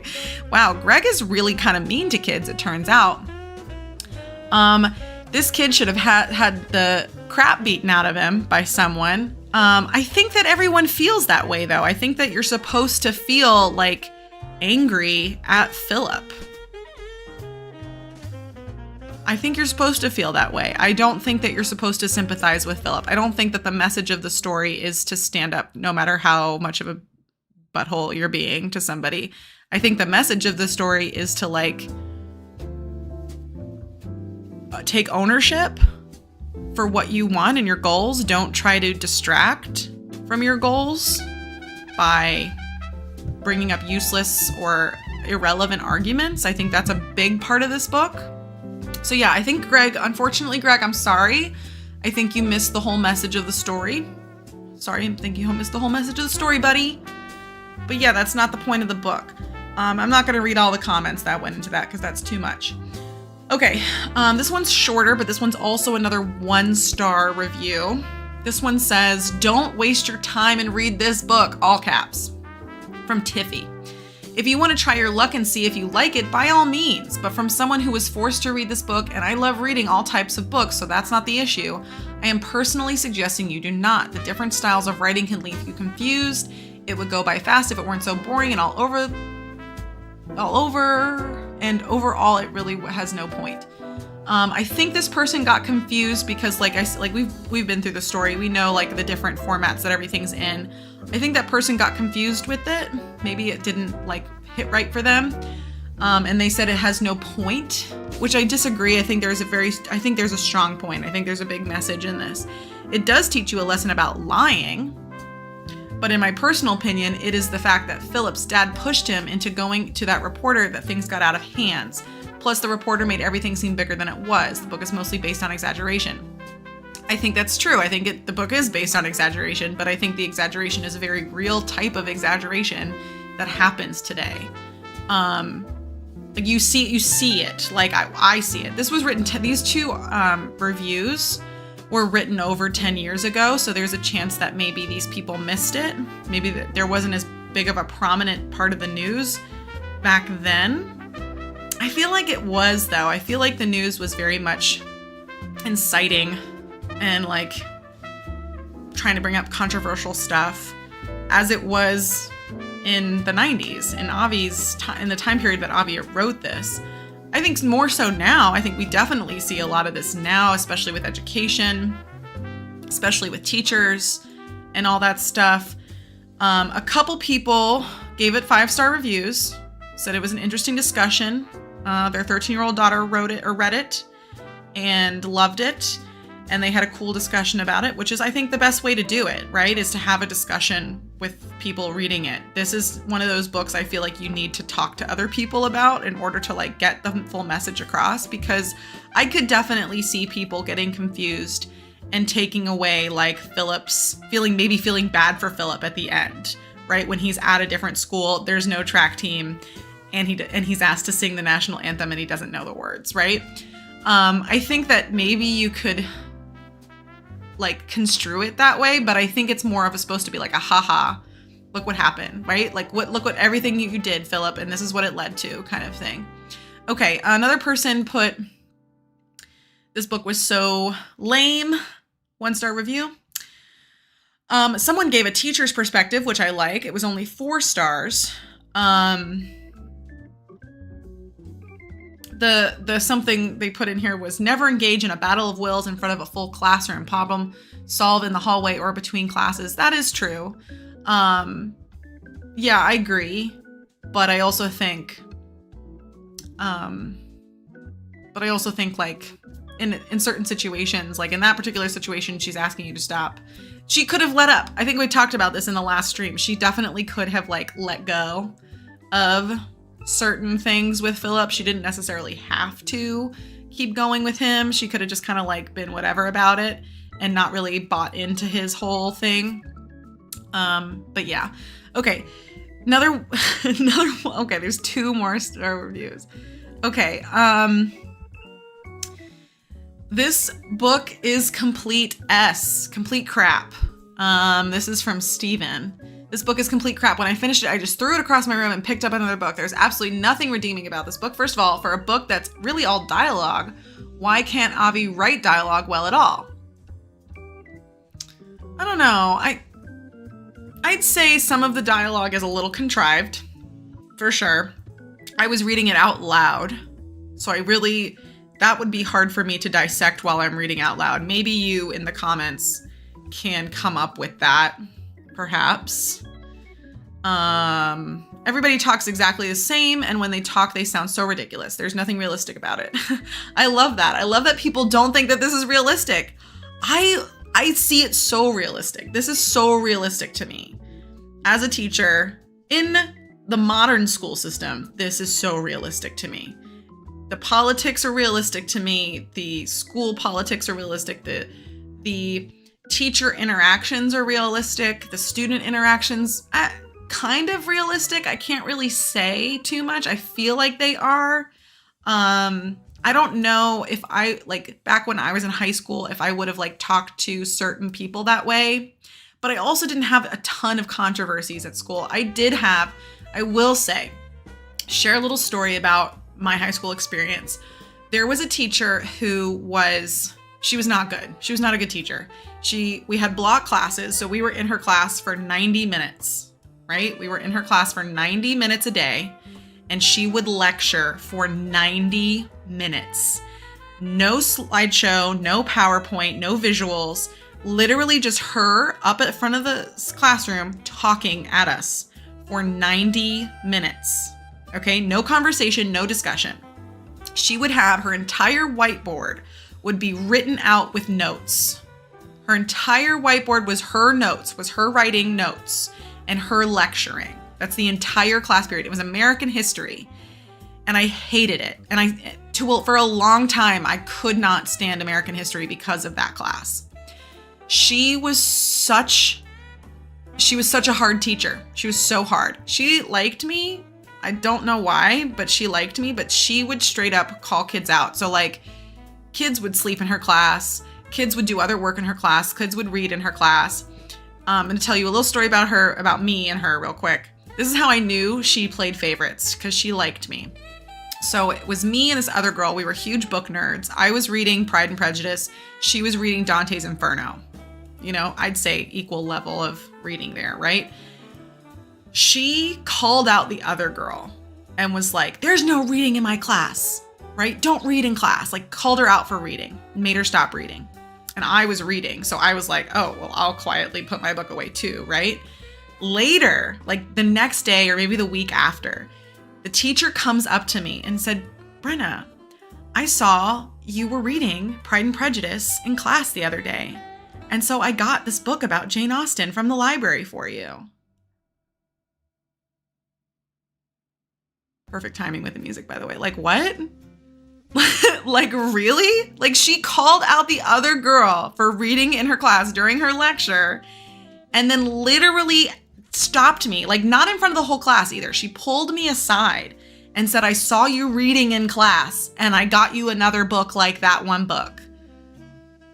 Like, what? It was weird. It was weird. I was like astounded. I was shocked, right? Okay, so then this is the big one. This is the big event that I will remember vividly for the rest of my life. We're sitting in class. She's lecturing, where she's at the peak of her lecture, straight up in the middle of class, right? And I'm reading. And at one point I look up and I look across the sea of students in the classroom and all their heads are down. Every kid in the class, their head is down, they're asleep, they're completely dead, except for one kid at the front of the class. And he is sitting like this, like full attention, staring straight at her, like just fully attentive to her in her entire lecture for like a good solid 10 or 15 minutes. Like I'm watching this and I'm like laughing to myself. I'm like, this is nuts. Like, this is crazy that everybody in the class is dead asleep or not paying attention.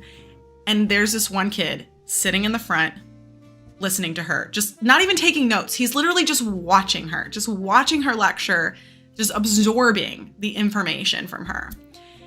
And I'm just like, dang, that's like wild.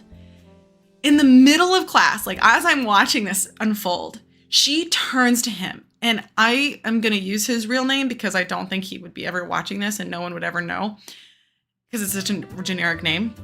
But she turns to him and she's like, Jacob, what are you doing? And like, he's like, what? Like what? Right? And at that point, heads start to pop up because she stopped her monotone lecture, right? Like she stopped talking. She's like, what are you doing? She's like yelling at this kid. What are you doing? And he's like, I'm listening to you, right? Like he doesn't know what to say. I'm listening to you. And she goes, no, you're not. You're mocking me.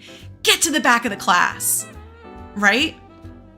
And at this point, all the heads are up. All the heads are like, what? What's going on? Huh? Like, so he's like, okay. So he stands up, picks up his stuff, and walks to the back of the class. And like, he's like astounded. I'm astounded. I'm like shocked. I'm like sitting there motionless, like what is happening right now? He just like does like a shrug. He's like, you know, like, I guess, right? And he walks to the back of the class to go sit at the back of the class. And then she's like, you know what? That's it. I've had it with you. Go to the principal's office. Get out of my classroom.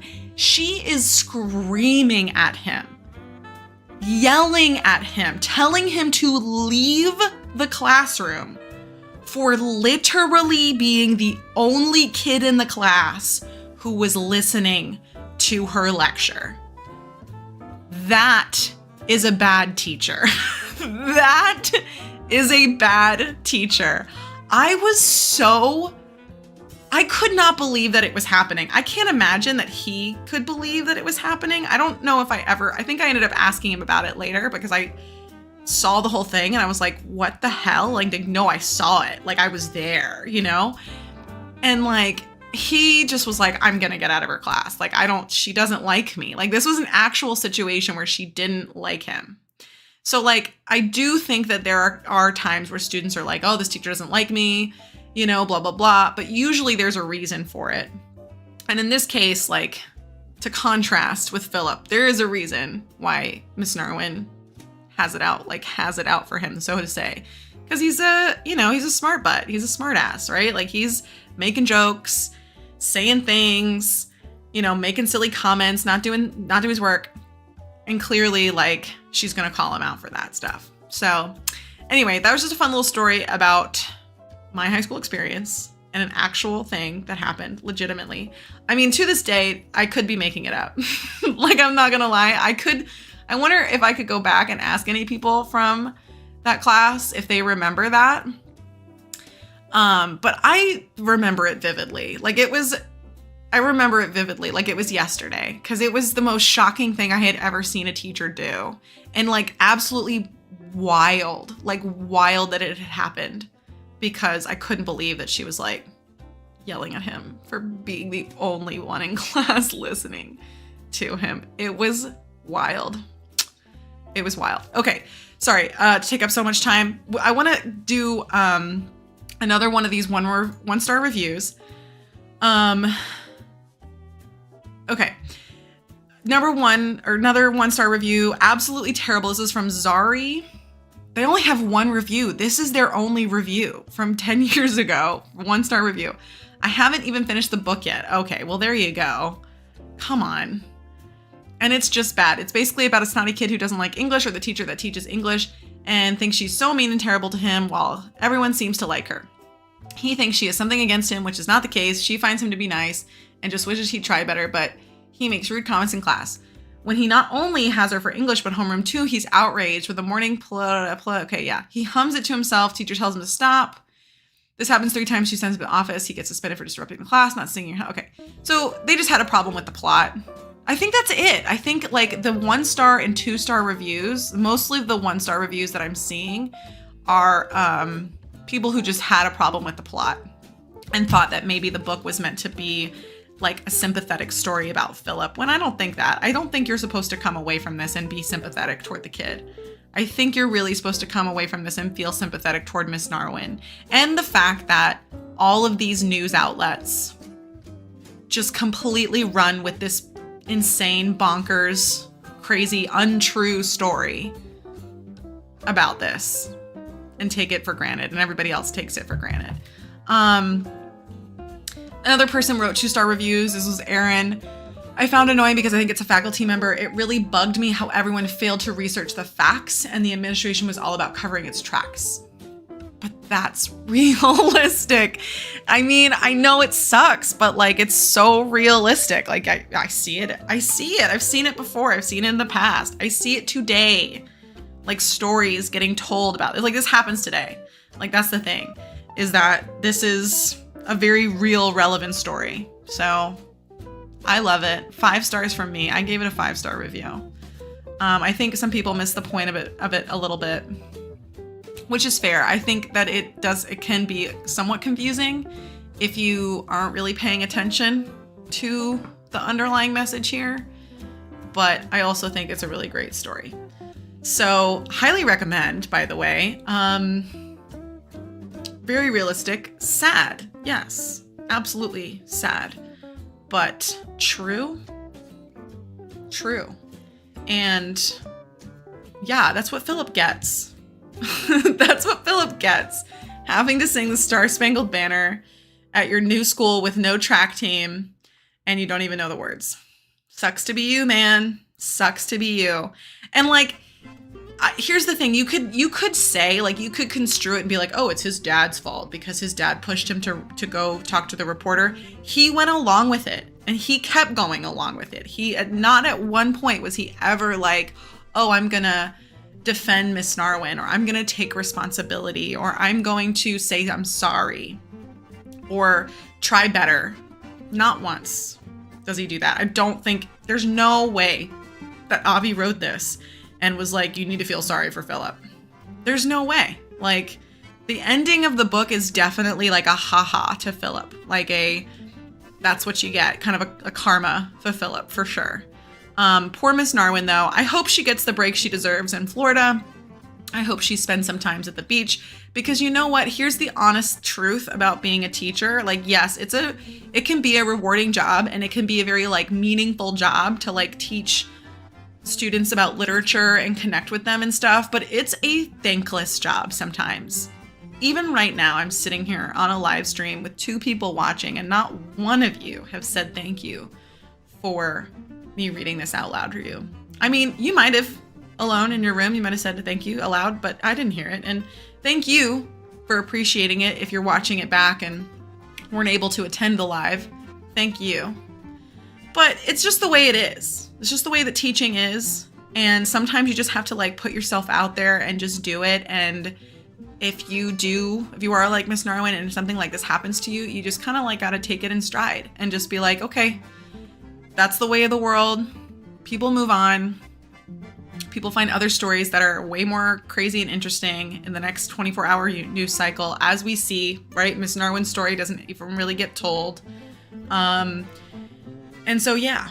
So, it's okay. And sometimes you just have to do you know, sometimes you just have to go down to Florida with your sister and chill at the beach and read some good books.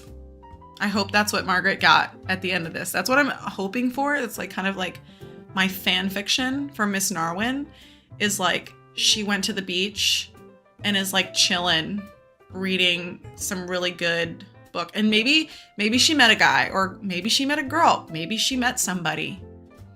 Maybe she's with that somebody and she's enjoying her life on the beach right now and just chilling. I hope so. That's my hope for Miss Narwin. That's my fan fiction for the end of this. Thank you so much for watching this. If you're watching this back, or if you're watching this now, thank you so much for joining me. I had a blast reading it. I really enjoy reading this book. I enjoyed listening to the audio. I highly recommend the audio. I know my reading is can be a little stilted sometimes, and obviously I can have mid-sentence outbursts, which, you know, it tends to happen. But the audiobook version is chef's kiss, really, for real. The voice actors are amazing. The production's great. So thank you again. Have a fabulous evening, and I will see you in class or the next stream. Next stream is going to be fun because we're going to play games. And I know some people are going to come out to play video games with me next time. So I'll see you then. Have a great day. Bye.